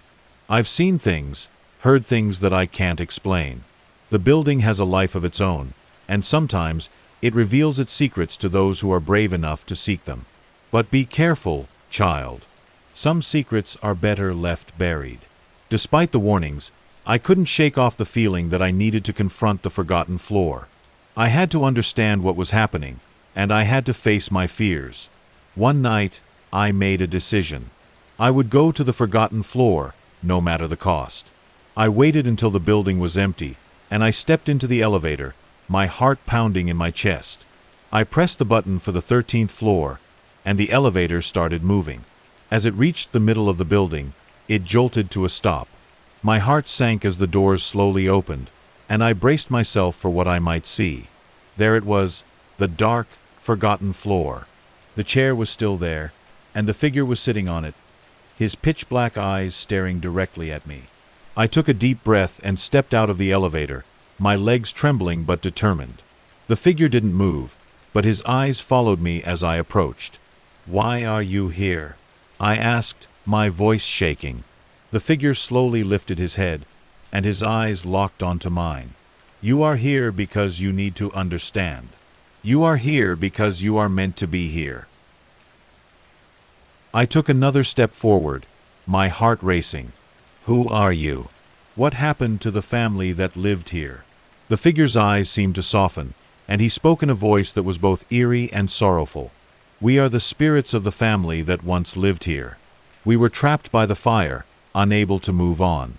But you are different. You have the courage to face the unknown, to uncover the truth." I felt a wave of sadness wash over me as I realized the gravity of the situation. "What do you want from me?" The figure's eyes glowed with a faint light, and he spoke with a sense of urgency. "We need you to help us. We need you to break the curse that binds us to this place. Only then can we find peace." I felt a sense of purpose, a determination to help these spirits find the peace they deserved. "What can I do?" The figure's eyes closed, and he spoke in a voice that seemed to echo through the darkness. "You must find the key that was lost in the fire, the key that can unlock the door to our freedom." I nodded, my resolve strengthening. "I will find the key. I will help you." The figure's eyes opened, and he smiled, a smile that was both sad and grateful. "Thank you. You are the one who will set us free." With that, the figure disappeared, and the room grew dark. I turned and stepped back into the elevator, my heart pounding with a mix of fear and determination. As the elevator started moving, I knew that I had a long and dangerous journey ahead of me, but I was ready to face it. The next day, I began my search for the key. I scoured the building's records, spoke to old residents, and even visited the local historical society. I learned that the key was said to be a small, ornate key, with intricate carvings that matched the door of the forgotten floor.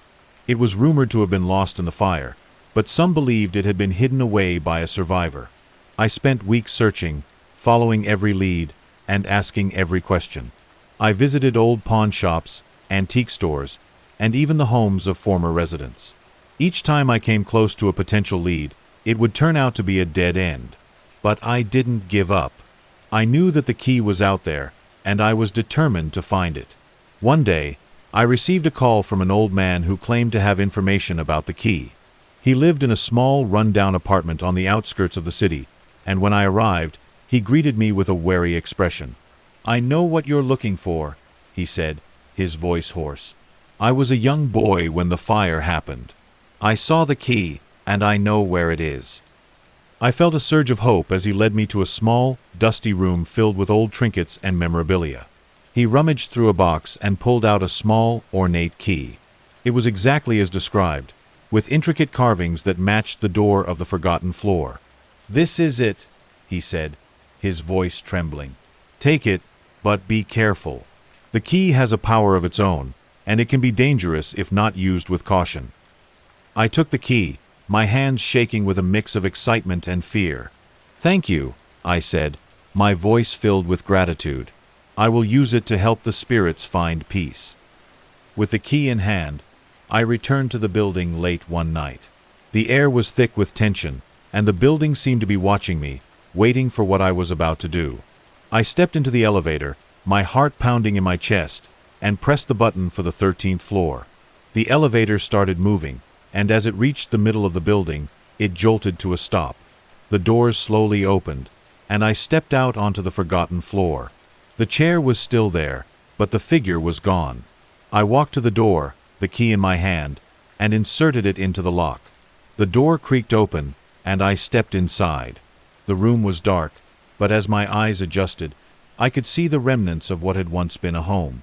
The walls were charred, and the air was thick with the scent of smoke. I walked through the room, feeling a sense of sadness and loss.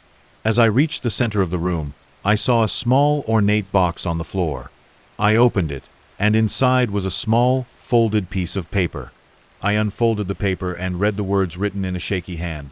"To whoever finds this, please help us. We are trapped, and we need your help to find peace. The key will unlock the door to our freedom, but you must be careful. The curse that binds us is strong, and it can be dangerous. Only with your courage and determination can we be set free. Thank you." I felt a wave of emotion wash over me as I realized the gravity of the situation. I knew that I had to complete the task, no matter the cost. I took a deep breath and walked back to the door, the key in my hand. I inserted it into the lock and turned it, feeling a sense of finality. The door creaked open, and a bright light filled the room. The spirits of the family appeared, their forms ethereal and glowing. They looked at me with a mix of gratitude and sadness. "Thank you," they said in unison, their voices filled with emotion. "You have set us free." I felt a sense of peace wash over me as the spirits began to fade, their forms dissolving into the light.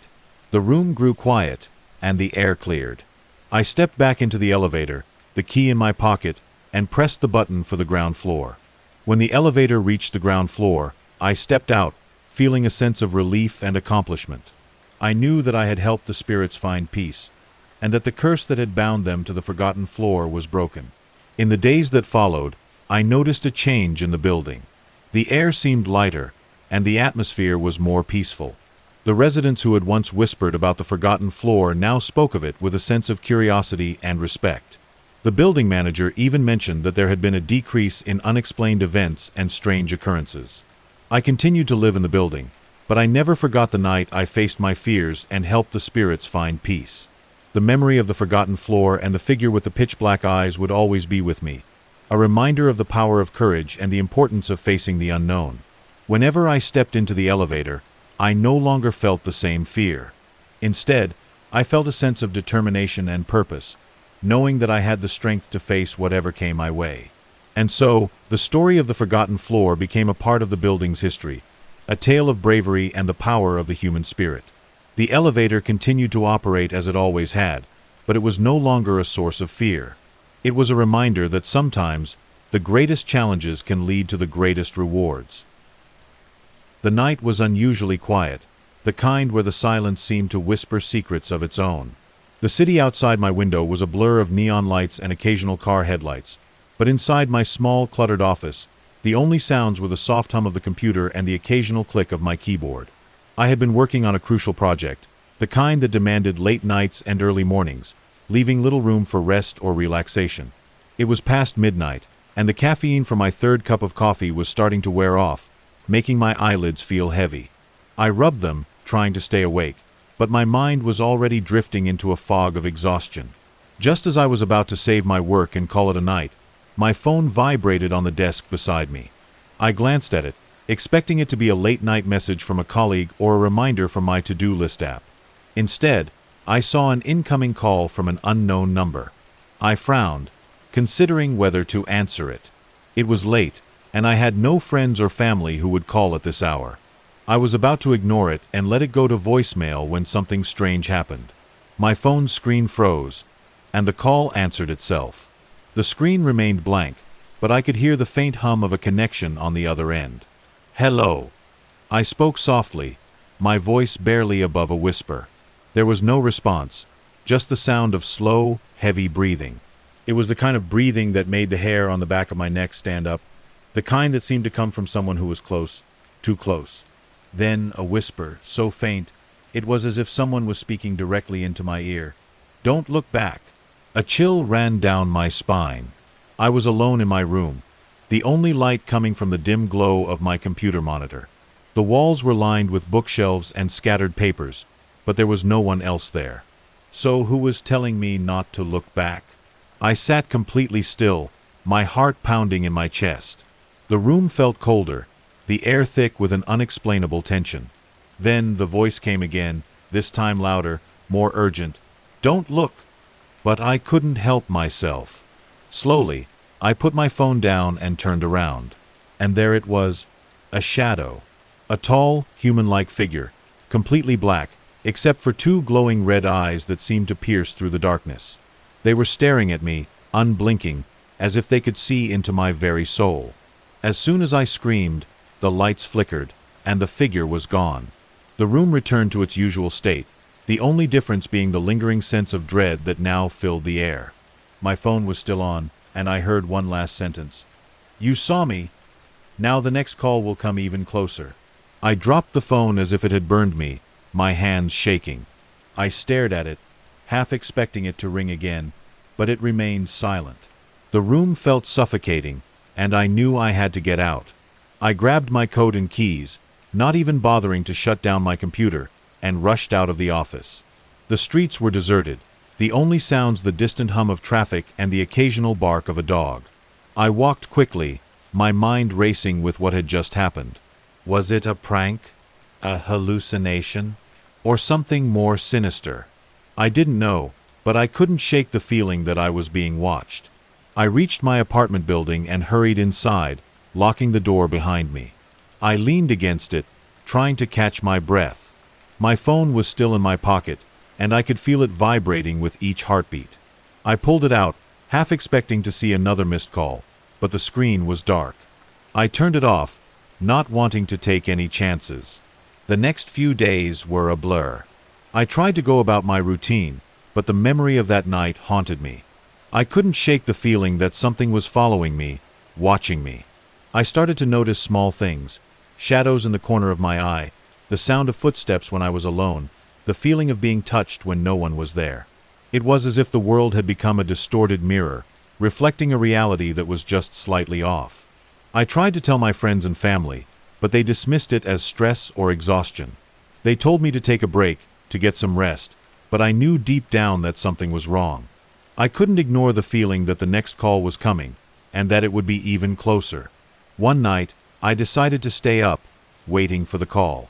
I sat in my living room, the lights dim, my phone on the coffee table in front of me.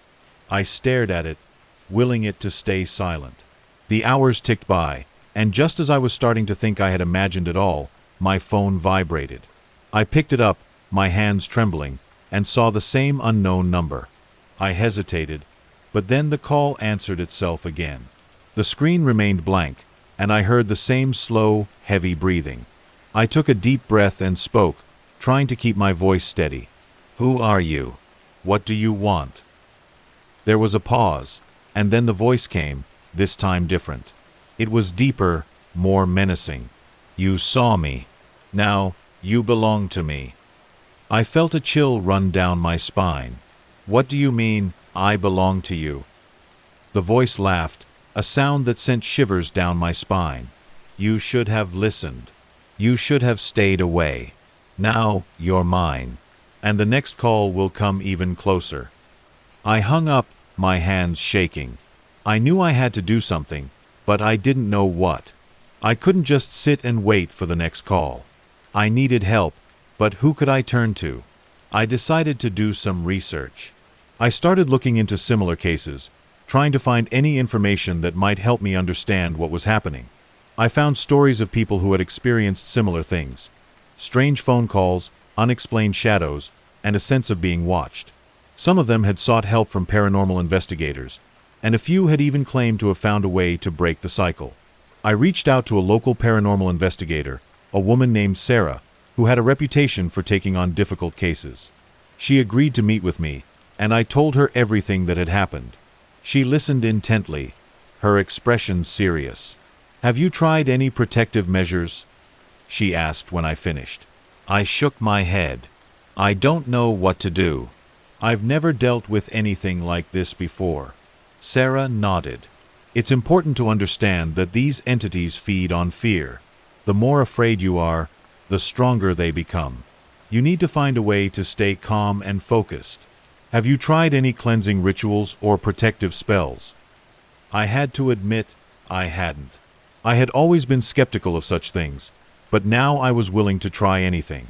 Sarah gave me a list of items I would need and instructions for a cleansing ritual. I followed them to the letter, burning sage and reciting a protective incantation. For a while, it seemed to work. The phone remained silent, and the strange occurrences stopped. But I knew it was only a matter of time before it happened again. And it did. A week later, I was working late at night when my phone vibrated. I hesitated, but then the call answered itself once more.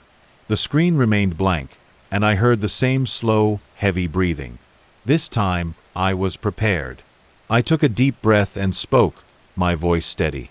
"I know who you are, and I'm not afraid of you." There was a pause, and then the voice came, this time different. It was deeper, more menacing. "You should be afraid. You can't hide from me. The next call will come even closer." I hung up, my hands shaking. I knew I had to do something, but I didn't know what. I couldn't just sit and wait for the next call. I needed help, but who could I turn to? I decided to reach out to Sarah again. She agreed to meet with me, and I told her about the latest call.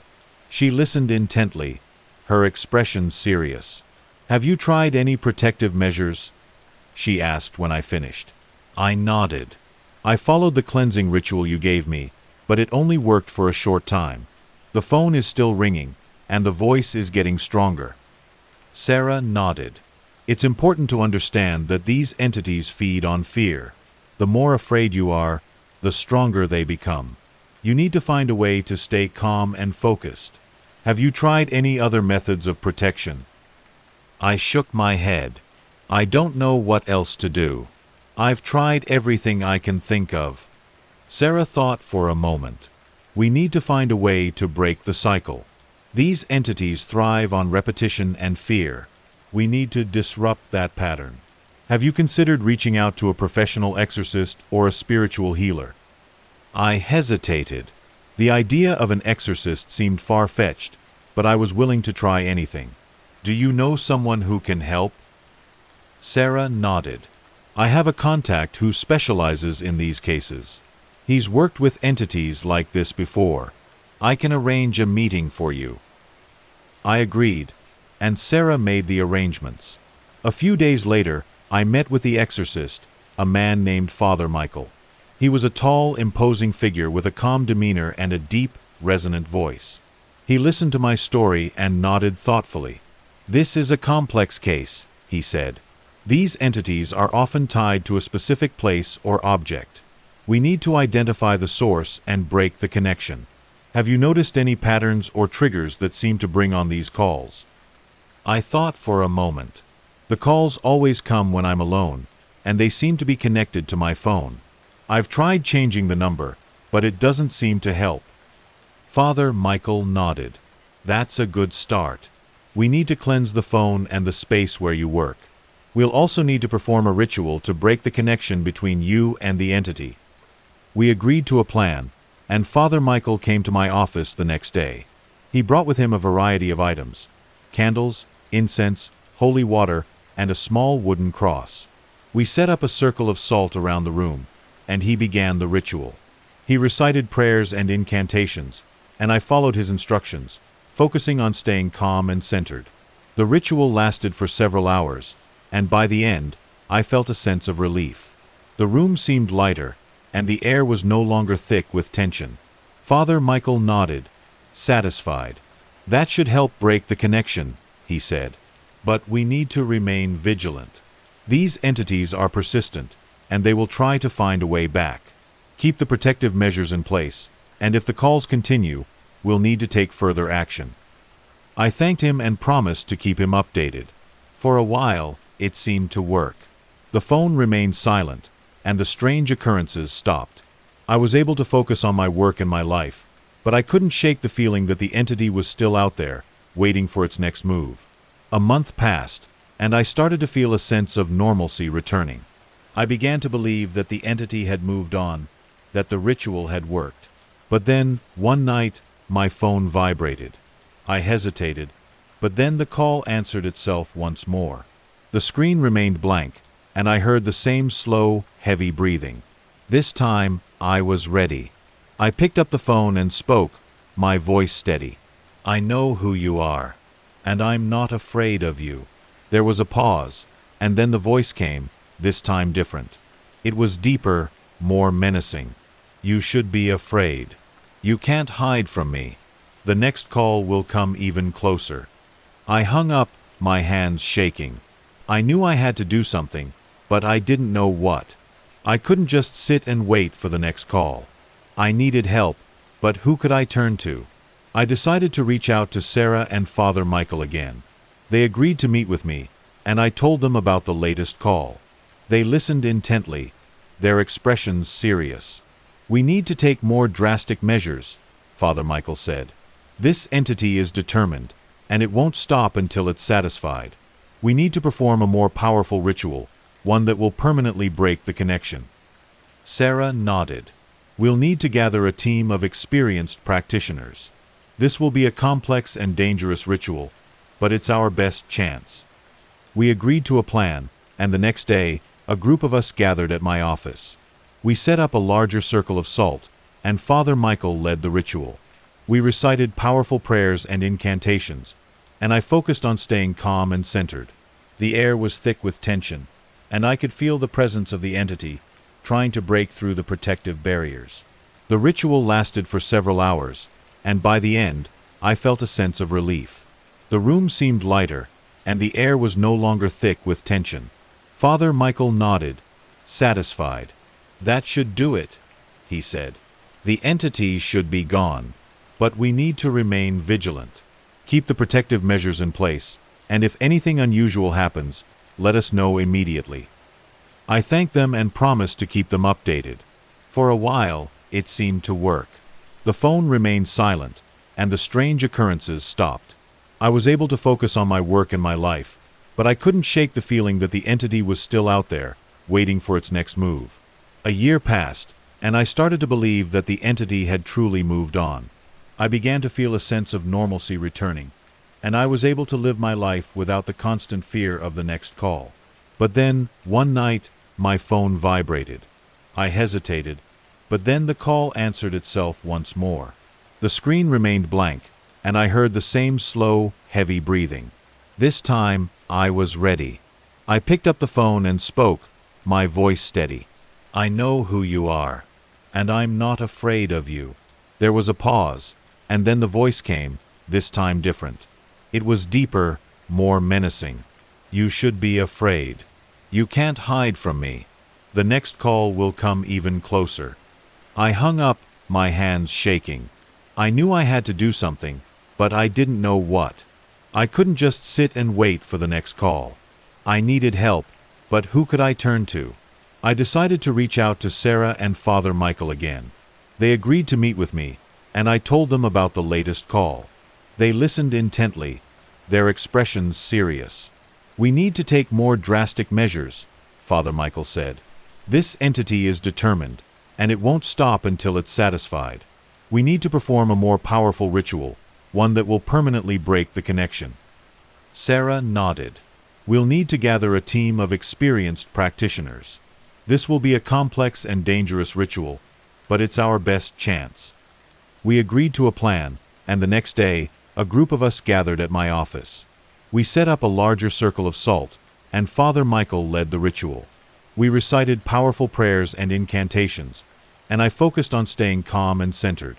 The air was thick with tension, and I could feel the presence of the entity, trying to break through the protective barriers. The ritual lasted for several hours, and by the end, I felt a sense of relief. The room seemed lighter, and the air was no longer thick with tension. Father Michael nodded, satisfied. "That should do it," he said. "The entity should be gone, but we need to remain vigilant.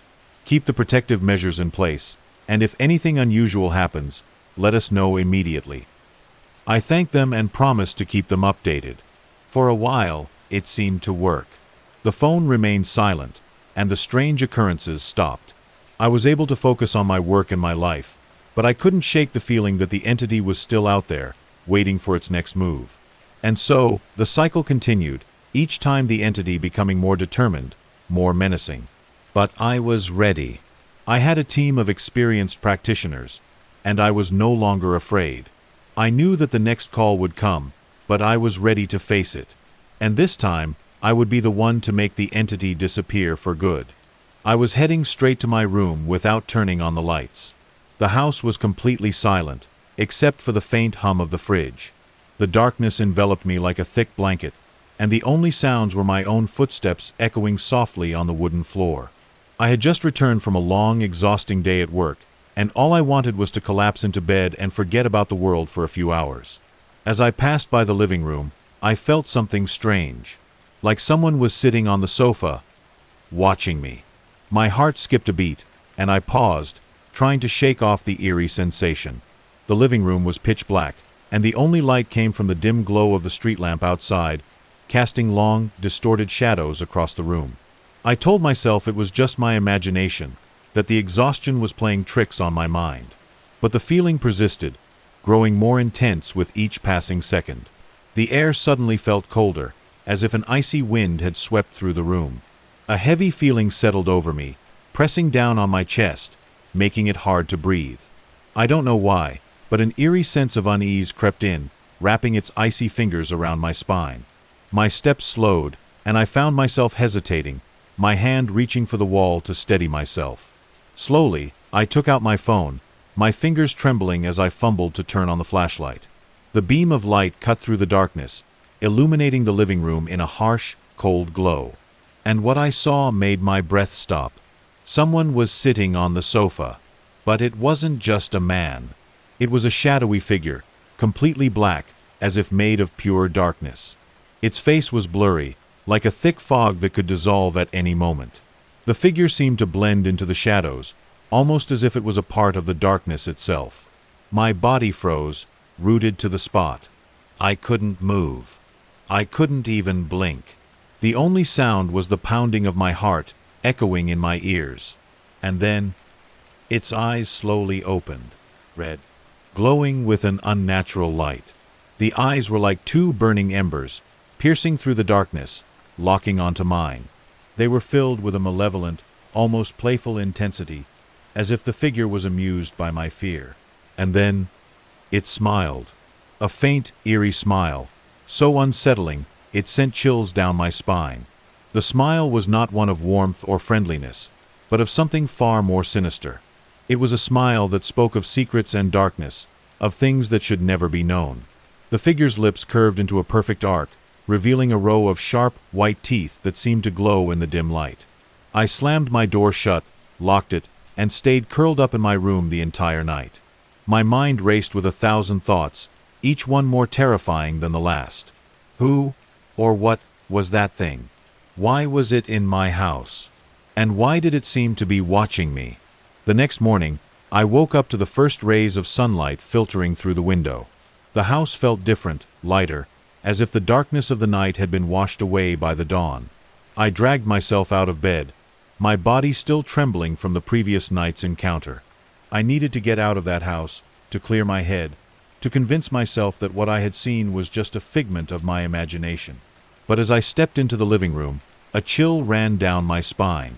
The sofa was still there, but it looked different.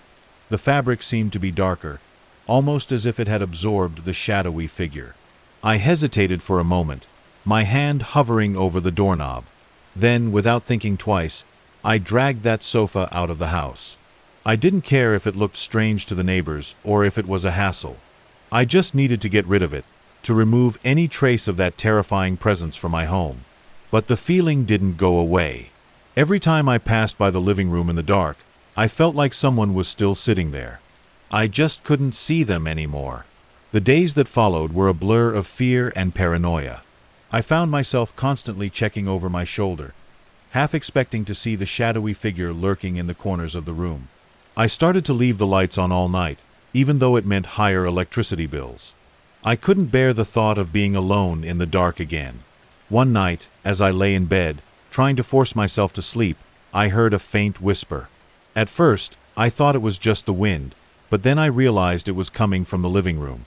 The whisper was soft, almost inaudible, but it was unmistakable. It was the voice of the shadowy figure, calling my name. "Are you afraid, little one?" The voice whispered, sending a shiver down my spine. I tried to ignore it, to tell myself it was just my imagination. But the whisper grew louder, more insistent. It was as if the figure was trying to communicate with me, to draw me out of my room. "Why do you hide from me?" the voice continued. "I only want to talk." I couldn't take it anymore. I got out of bed, my heart pounding in my chest, and made my way to the living room. The room was still dark, but the whisper seemed to be coming from the spot where the sofa had once been. I turned on the light, and the whisper stopped. The room was empty, just as it had been the night before. But the feeling of being watched was still there, stronger than ever. Over the next few weeks, the encounters with the shadowy figure became more frequent.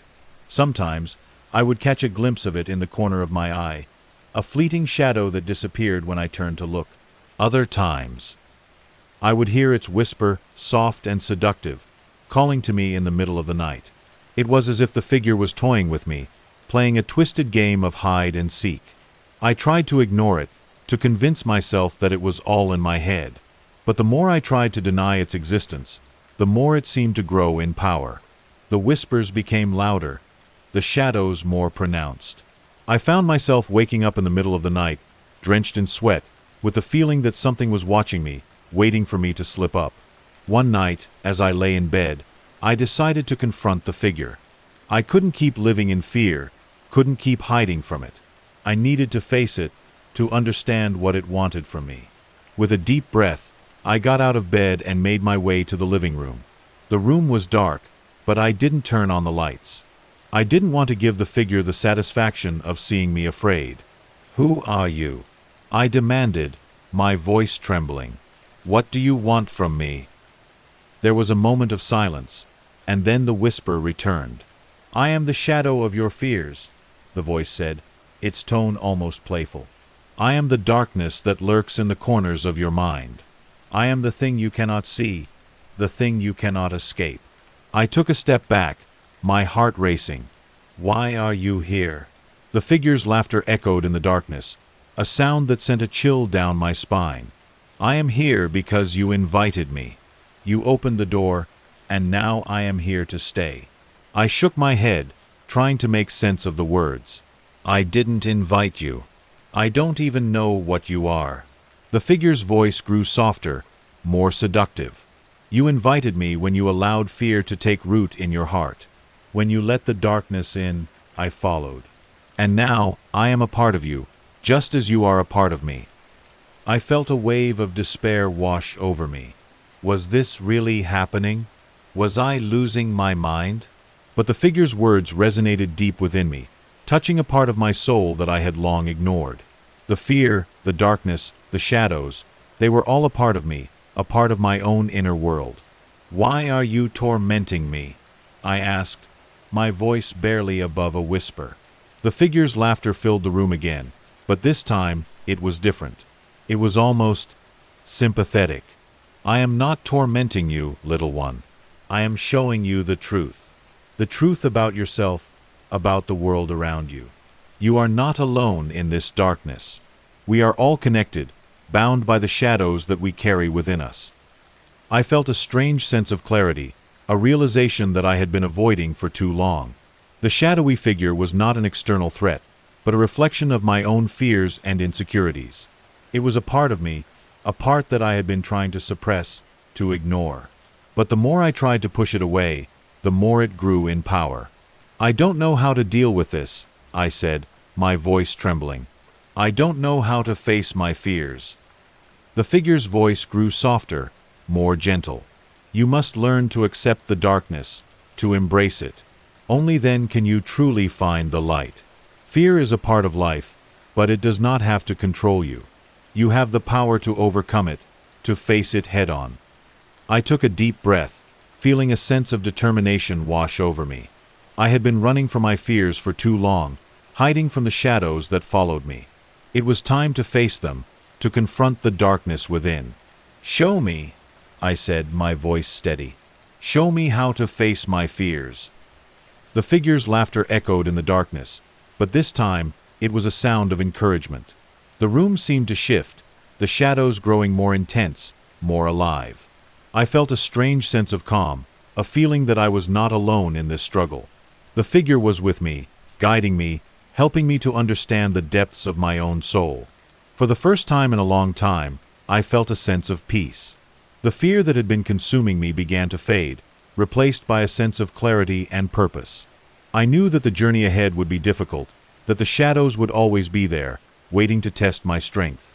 But I also knew that I was not alone, that I had the power to face them, to overcome them. And so, I took the first step on that journey, ready to face the darkness within, ready to embrace the light that lay beyond.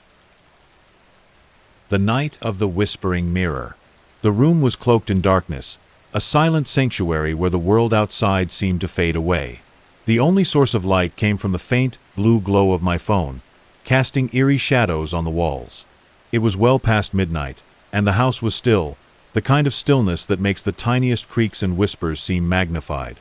I had been using my phone for hours, scrolling through social media, reading articles, and watching videos, each tap and swipe pulling me deeper into a digital rabbit hole. Sleep was creeping in, a heavy fog that threatened to envelop my consciousness. My eyelids grew heavy, and my head nodded slightly, but I kept scrolling. The world on my screen was more engaging, more real, than the one around me. The mirror across the room caught the light from my phone, reflecting a distorted, almost ghostly image of me. I barely noticed it, my attention fully absorbed by the digital world. Then, my eyes fell on the mirror. At first, it was just a fleeting glance, a momentary distraction. But something was off. The reflection seemed to shimmer, as if the mirror itself was breathing. I blinked, trying to shake off the drowsiness, and looked again. There, in the mirror, was another face. My heart pounded, a rapid drumbeat that echoed in my chest. I thought it was just my imagination, a trick of the mind. Maybe I was too tired, too immersed in the digital world to notice the subtle changes in my surroundings. I moved my head, waving my hand in front of my face, but the reflection remained still. It was as if the mirror was a window to another world, a world where my reflection had a life of its own. My breath caught in my throat, a cold chill running down my spine. The air in the room seemed to grow colder, the silence more oppressive. There was something in the mirror. Something more than just a reflection. Slowly, I reached for my phone's flashlight and pointed it at the mirror. What I saw froze my veins. It was my reflection, but it was smiling. I wasn't smiling. My lips were still, yet my reflection's grin slowly stretched wider, as if it were a living, breathing entity. Its eyes held an eerie gleam, a predatory look that sent shivers down my spine. It wasn't a normal smile. It was the kind of smile a predator gives before striking. And then, its lips moved, as if whispering something. A dry, hollow voice came, one that sounded exactly like mine. "I want to take your place." My entire body locked up, paralyzed by fear. I couldn't move, couldn't think. The words echoed in my mind, a chilling reminder that I was not alone in this room. I grabbed the nearest pillow and threw it at the mirror, squeezing my eyes shut. For a few seconds, I didn't even dare breathe. When I finally opened my eyes, everything was normal again.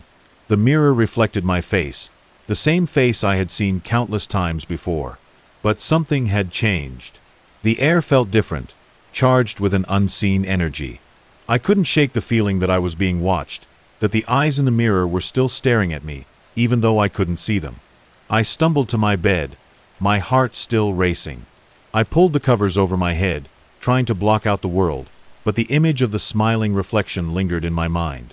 I couldn't sleep, couldn't shake the fear that something was waiting, watching, just beyond the edge of my vision. The next morning, I woke up to the familiar sounds of the house coming to life. The sun had risen, casting a warm, golden light through the window. The events of the previous night seemed like a distant, surreal dream. I tried to convince myself that it had all been a product of my overactive imagination, a result of staying up too late and staring at a screen for too long. But as I sat up and looked around the room, a sense of unease lingered. I got out of bed, my feet touching the cool floor. The mirror across the room was the first thing I saw. It looked normal, just a piece of glass reflecting the room. I walked over to it, my heart pounding with a mixture of curiosity and fear. I stood in front of it, studying my reflection. It was me, the same face I had always known. But as I looked deeper, I felt a strange, almost electric sensation. It was as if the mirror was alive, watching me. I reached out a hand, touching the cool surface of the glass. My reflection mimicked my movements, but there was something off. The eyes in the mirror seemed to follow me, even when I turned away. I stepped back, feeling a shiver run down my spine. I told myself it was just my mind playing tricks on me, but the feeling of being watched didn't go away. I decided to get ready for the day, hoping that the routine of my morning would help dispel the lingering fear. I took a shower, the warm water washing away some of the tension. But even in the bathroom, I couldn't shake the feeling that I was being observed. I glanced at the mirror above the sink, and for a moment, I thought I saw the reflection of a smile. I blinked, and it was gone. I dressed and went downstairs, the house still quiet. My family was still asleep, and the only sounds were the soft hum of the appliances and the occasional creak of the floorboards. I made myself a cup of coffee, the familiar routine a small comfort.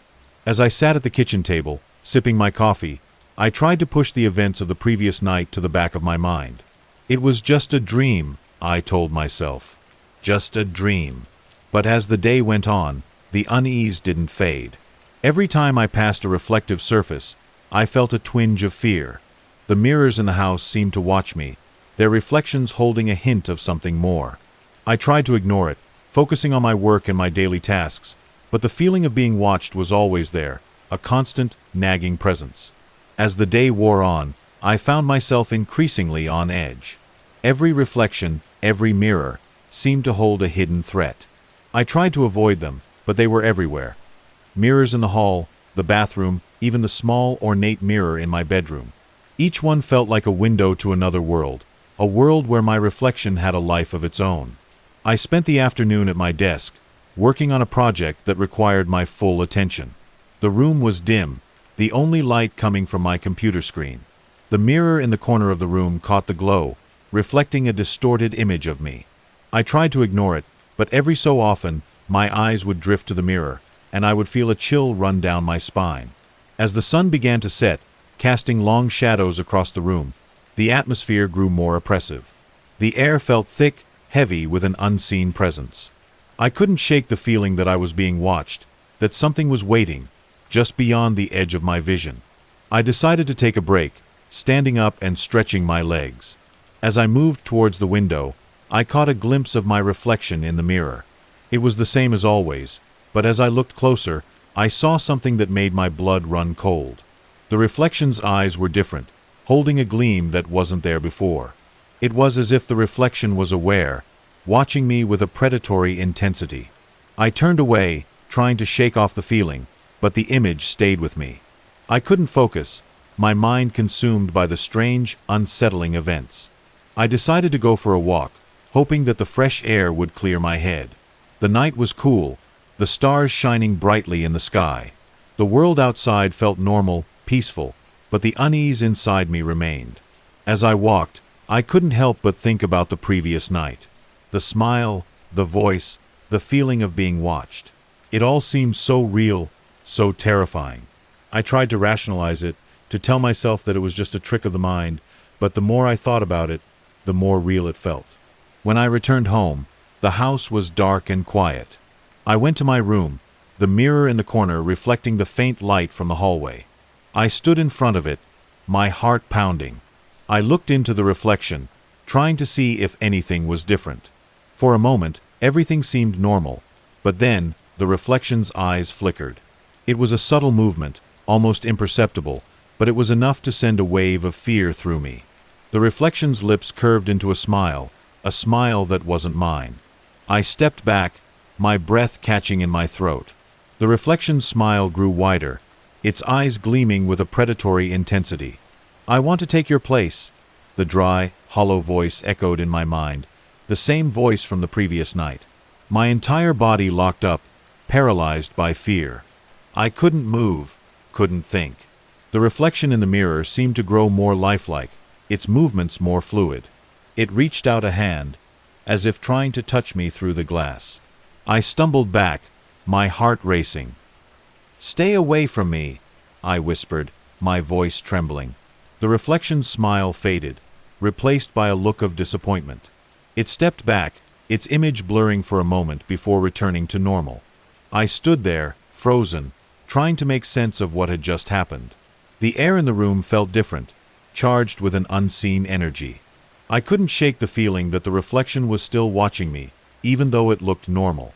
I turned away, my mind racing with fear and uncertainty. I couldn't stay in the room any longer. I fled to the hallway, the mirror's reflection still haunting me. I didn't know what to do, didn't know how to make it stop. The events of the past 2 days felt like a nightmare, a surreal, terrifying dream that I couldn't wake up from. The next morning, I woke up with a sense of urgency. The events of the past 2 nights had left me shaken, and I knew I couldn't ignore them any longer. I needed to find answers, to understand what was happening to me. I decided to do some research, hoping that there might be some explanation for the strange occurrences. I started by searching online, looking for any stories or articles about similar experiences. I found a few accounts of people who claimed to have seen their reflections come to life, but most of them were dismissed as hoaxes or hallucinations. I read through forums and blogs, but nothing seemed to match what I had experienced. The more I read, the more I realized that this was something unique, something that few others had encountered. I decided to take a more scientific approach, researching the psychology of mirrors and reflections. I learned about the phenomenon of the strange face in the mirror effect, where people see distorted or unfamiliar faces when looking at their reflections in dim lighting. Some psychologists suggested that this could be a result of the brain trying to make sense of incomplete visual information. However, none of these explanations could account for the voice, the movements, or the predatory intensity of the reflection. Frustrated, I turned to more esoteric sources, exploring folklore and mythology. I found stories of mirrors being portals to other worlds, of spirits and entities that could manifest through reflective surfaces. Some cultures believed that mirrors could trap souls or serve as gateways to the spirit world. The more I read, the more I felt a growing sense of dread. Could it be possible that the reflection in the mirror was something more than just an image? I decided to seek the help of a professional. I found a local psychologist who specialized in anomalous experiences and scheduled an appointment. Dr. Emily Carter was a warm, approachable woman in her late 40s, with a calming presence that put me at ease. I told her about the events of the past few nights, describing the reflection, the voice, and the feeling of being watched. Dr. Carter listened intently, her expression serious. When I finished, she leaned back in her chair, her eyes thoughtful. "It's a very unusual phenomenon," she said. "From a psychological perspective, it's possible that you're experiencing a form of dissociation or a heightened state of suggestibility. However, the specific details you've described, such as the voice and the movements, are not typical of most dissociative experiences." She paused, considering her words carefully. "There are also cultural and mythological explanations for what you're experiencing. Some traditions believe that mirrors can serve as portals or conduits for otherworldly entities. While these explanations are not scientifically validated, they do offer a framework for understanding your experiences." I nodded, feeling a mix of relief and unease. "So, what should I do?" Dr. Carter leaned forward, her voice gentle. "First, it's important to maintain a sense of grounding. Try to focus on the present moment, on your immediate surroundings. Practice mindfulness techniques, such as deep breathing and grounding exercises. This can help you manage the fear and anxiety." She handed me a pamphlet on coping strategies for anxiety. "Second, consider the environment in which these experiences occur. Is there something about your room or your routine that might be contributing to these feelings? Sometimes, simple changes in your environment can make a big difference." I took the pamphlet, feeling a glimmer of hope. "Thank you, Dr. Carter. I'll try to implement these strategies." She smiled, her eyes warm. "And if the experiences continue, or if they become more intense, please don't hesitate to reach out. We can explore other options, including more in-depth therapy or even consulting with experts in other fields." I left the office feeling a bit more hopeful, but the unease still lingered. I decided to try some of the grounding techniques Dr. Carter had suggested. I practiced deep breathing, focusing on the sensation of the air moving in and out of my lungs. I also tried a grounding exercise where I named 5 things I could see, 4 things I could touch, 3 things I could hear, 2 things I could smell, and 1 thing I could taste. The exercises helped, but the feeling of being watched didn't completely disappear. Despite the grounding techniques, the feeling of being watched persisted. I tried to avoid looking at mirrors, but they were everywhere, and the more I avoided them, the more they seemed to draw my attention. I felt like I was living in a constant state of heightened awareness, always on edge, always waiting for the next strange occurrence. One evening, as I was getting ready for bed, I decided to check the mirror one last time. I stood in front of it, my heart pounding. The reflection looked normal, but as I looked deeper, I saw something that made my blood run cold. The reflection's eyes seemed to flicker, as if they were moving on their own. I blinked, and the movement was gone, but the feeling of being watched was stronger than ever. I reached out a hand, touching the cool surface of the glass. My reflection mimicked my movements, but there was something different. The eyes in the mirror seemed to follow me, even when I turned away. I stepped back, feeling a shiver run down my spine. I told myself it was just my mind playing tricks on me, but the feeling of being watched didn't go away. Suddenly, the reflection's lips moved, and I heard the dry, hollow voice again. "I want to take your place." This time, the voice was clearer, more insistent. I stepped back, my heart racing. The reflection's smile grew wider, its eyes gleaming with a predatory intensity. I tried to turn away, but the reflection's gaze seemed to hold me in place. "Why are you doing this?" I whispered, my voice trembling. The reflection's smile faded, replaced by a look of disappointment. "You don't understand," it said, the voice still hollow but filled with a strange, almost pleading tone. "I need to take your place. I need to be free." I felt a chill run down my spine. "Free? What do you mean?" The reflection's eyes flickered, and for a moment, it looked almost human. "I'm trapped here, in this mirror. I've been here for a long time, and I need to get out." I need to live. I need to be you. I shook my head, trying to make sense of the words. I can't let you do that. I won't let you take my place. The reflection's smile returned, but this time it was different. It was a sad, resigned smile. You don't have a choice, it said, the voice filled with a sense of inevitability. I will find a way. I will take your place, and you will be trapped here, in this mirror. I felt a wave of fear wash over me. No, I won't let you. I'll find a way to stop you. The reflection's smile grew wider, its eyes gleaming with a predatory intensity. You can try, but you won't succeed. I am stronger than you think. I will find a way.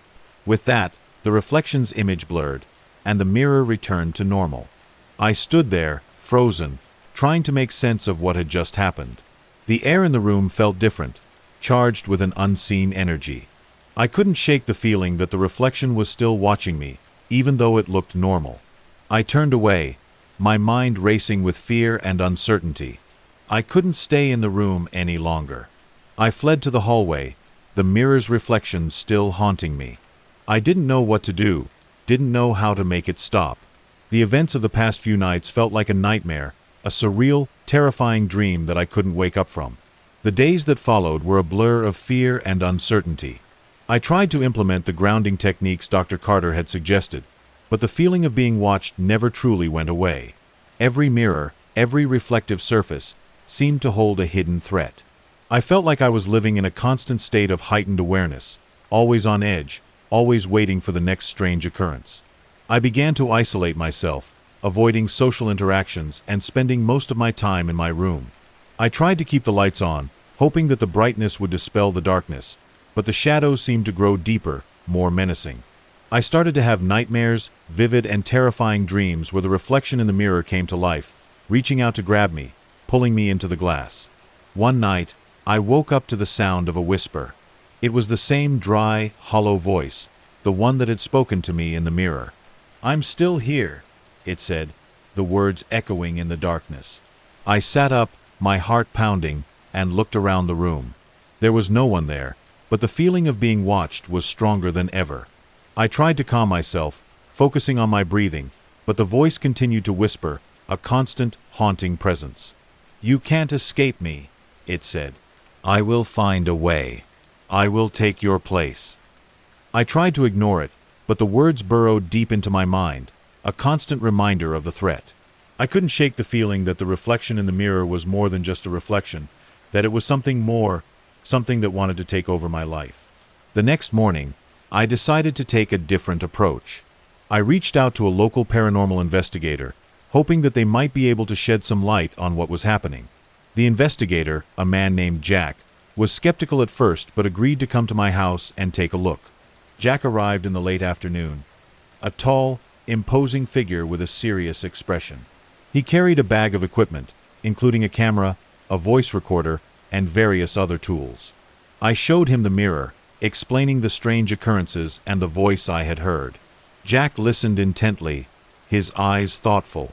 This is a very unusual case, he said. I've dealt with a lot of paranormal phenomena, but something like this is rare. Let's start by setting up some equipment to monitor the mirror. We placed the camera and voice recorder in front of the mirror, and Jack set up a few other devices around the room. He explained that they would capture any unusual activity, including sounds and movements that might not be visible to the naked eye. Let's see what we can find, Jack said, his voice calm and professional. We waited in the room, the air thick with tension. The camera and voice recorder ran continuously, capturing every moment. For a while, nothing happened. The mirror remained still, reflecting the room as it should. But as the night deepened, the atmosphere grew more oppressive. The air felt colder, and the shadows seemed to grow deeper. Suddenly, the reflection in the mirror flickered. It was a subtle movement, almost imperceptible, but it was enough to send a wave of fear through me. Jack noticed it too, his eyes narrowing as he watched the monitor. Did you see that? He asked, his voice low. I nodded, my heart pounding. Yes, it's happening again. The reflection's eyes flickered, and for a moment, it looked almost human. I'm still here, the dry, hollow voice whispered, the words echoing in the room. Jack's expression grew serious. This is more than just a reflection. We need to be careful. The reflection's smile grew wider, its eyes gleaming with a predatory intensity. I want to take your place, it said, the voice filled with a sense of inevitability. Jack reached for his camera, capturing the image on film. We need to get out of here, he said, his voice urgent. This is beyond what I can handle. We left the room, the mirror's reflection still haunting me. Jack promised to analyze the footage and get back to me with any findings. As I lay in bed that night, the events of the day replayed in my mind. The reflection in the mirror seemed more real, more threatening than ever. I couldn't shake the feeling that it was waiting, watching, and that it would find a way to take my place. The days that followed were a relentless cycle of fear and uncertainty. The reflection in the mirror continued to haunt me, its presence a constant, oppressive force. I tried to avoid looking at mirrors, but they were everywhere, and the more I avoided them, the more they seemed to draw my attention. The feeling of being watched never truly went away, and the nightmares only grew more vivid and terrifying. One night, as I lay in bed, I heard the dry, hollow voice again. I'm still here, it whispered, the words echoing in the darkness. I sat up, my heart pounding, and looked around the room. There was no one there, but the feeling of being watched was stronger than ever. I tried to calm myself, focusing on my breathing, but the voice continued to whisper, a constant, haunting presence. You can't escape me, it said. I will find a way. I will take your place. I couldn't take it anymore. I had to confront the reflection, to face my fear head-on. I got out of bed, my hands shaking, and walked to the mirror in the corner of the room. I stood in front of it, my heart pounding. The reflection looked normal, but as I looked deeper, I saw something that made my blood run cold.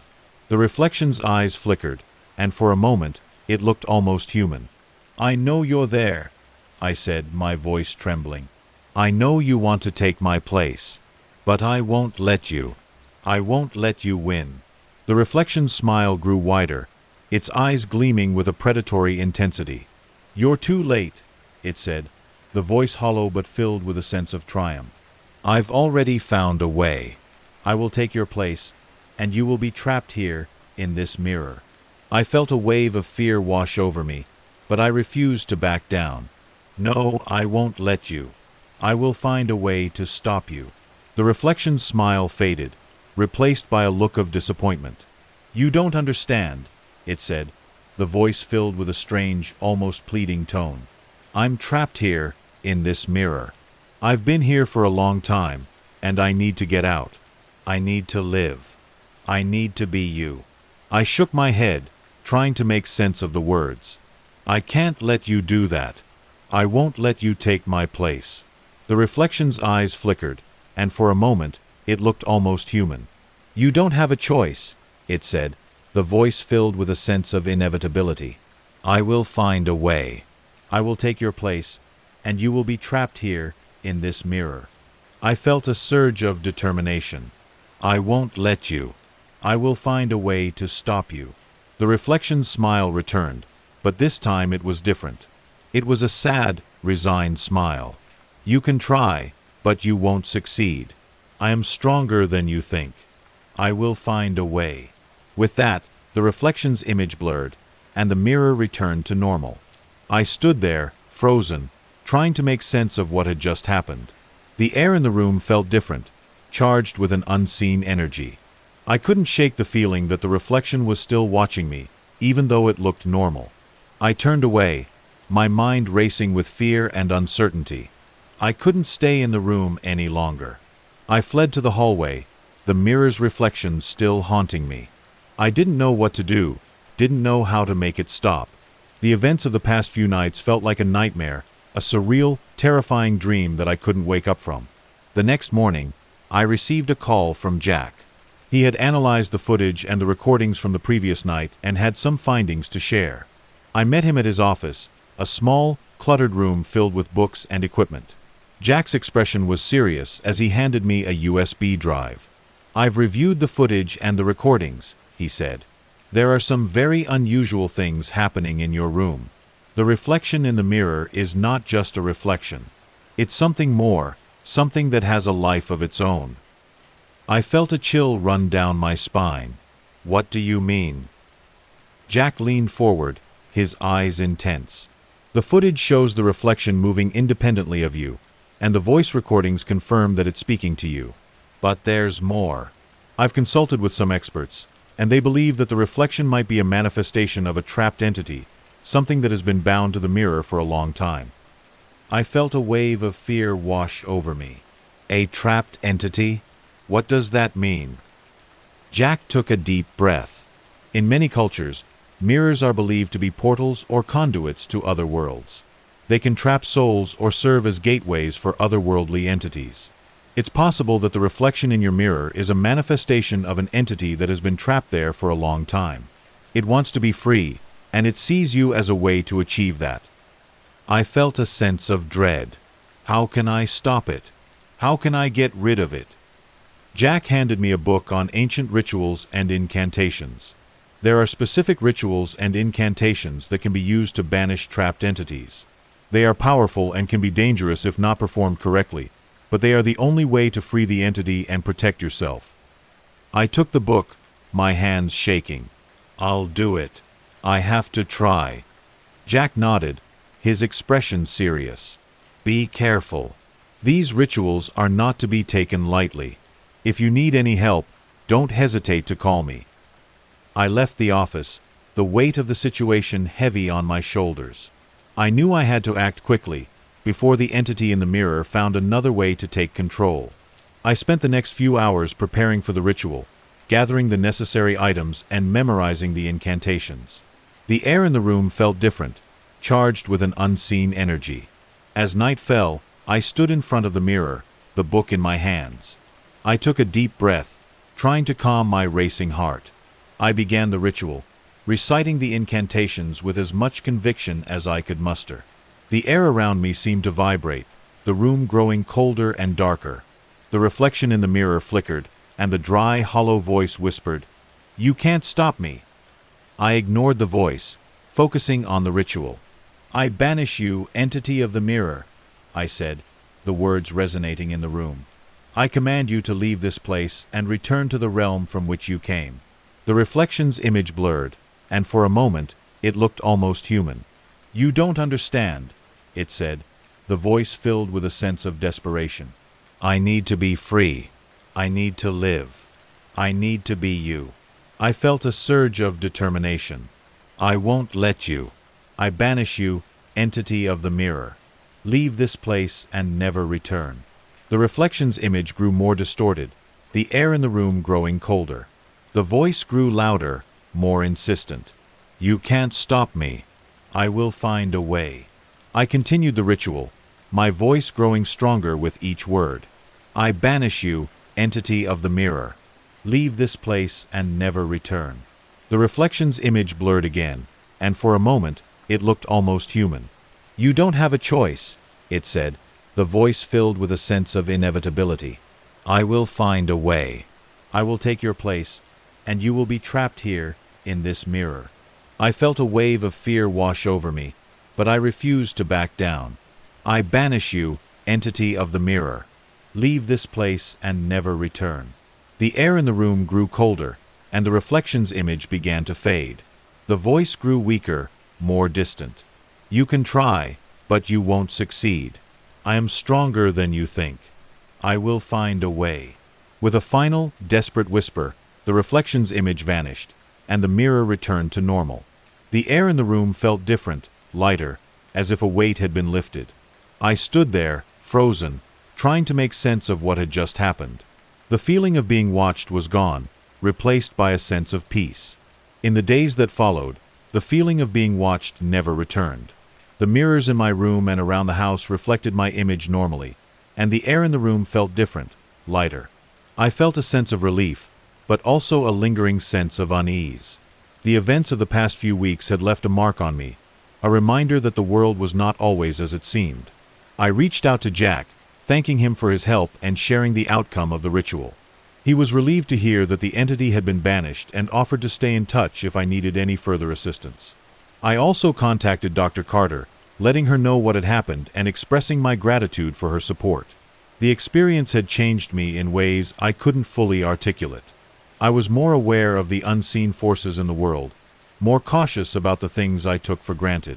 I realized that sometimes the things that seemed most ordinary could hide the most extraordinary secrets.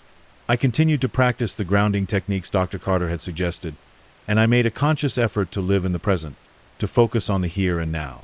The mirror in my room remained a reminder of what had happened, but it no longer held the same power over me. I had faced my fear, and I had overcome it. The events of that night continued to haunt me, but in a different way. They became a part of my story, a chapter in my life that I would never forget. I shared my experience with a few close friends, and while some were skeptical, others were fascinated. The story spread, and I found myself becoming a kind of local legend, a person who had faced the unknown and come out the other side.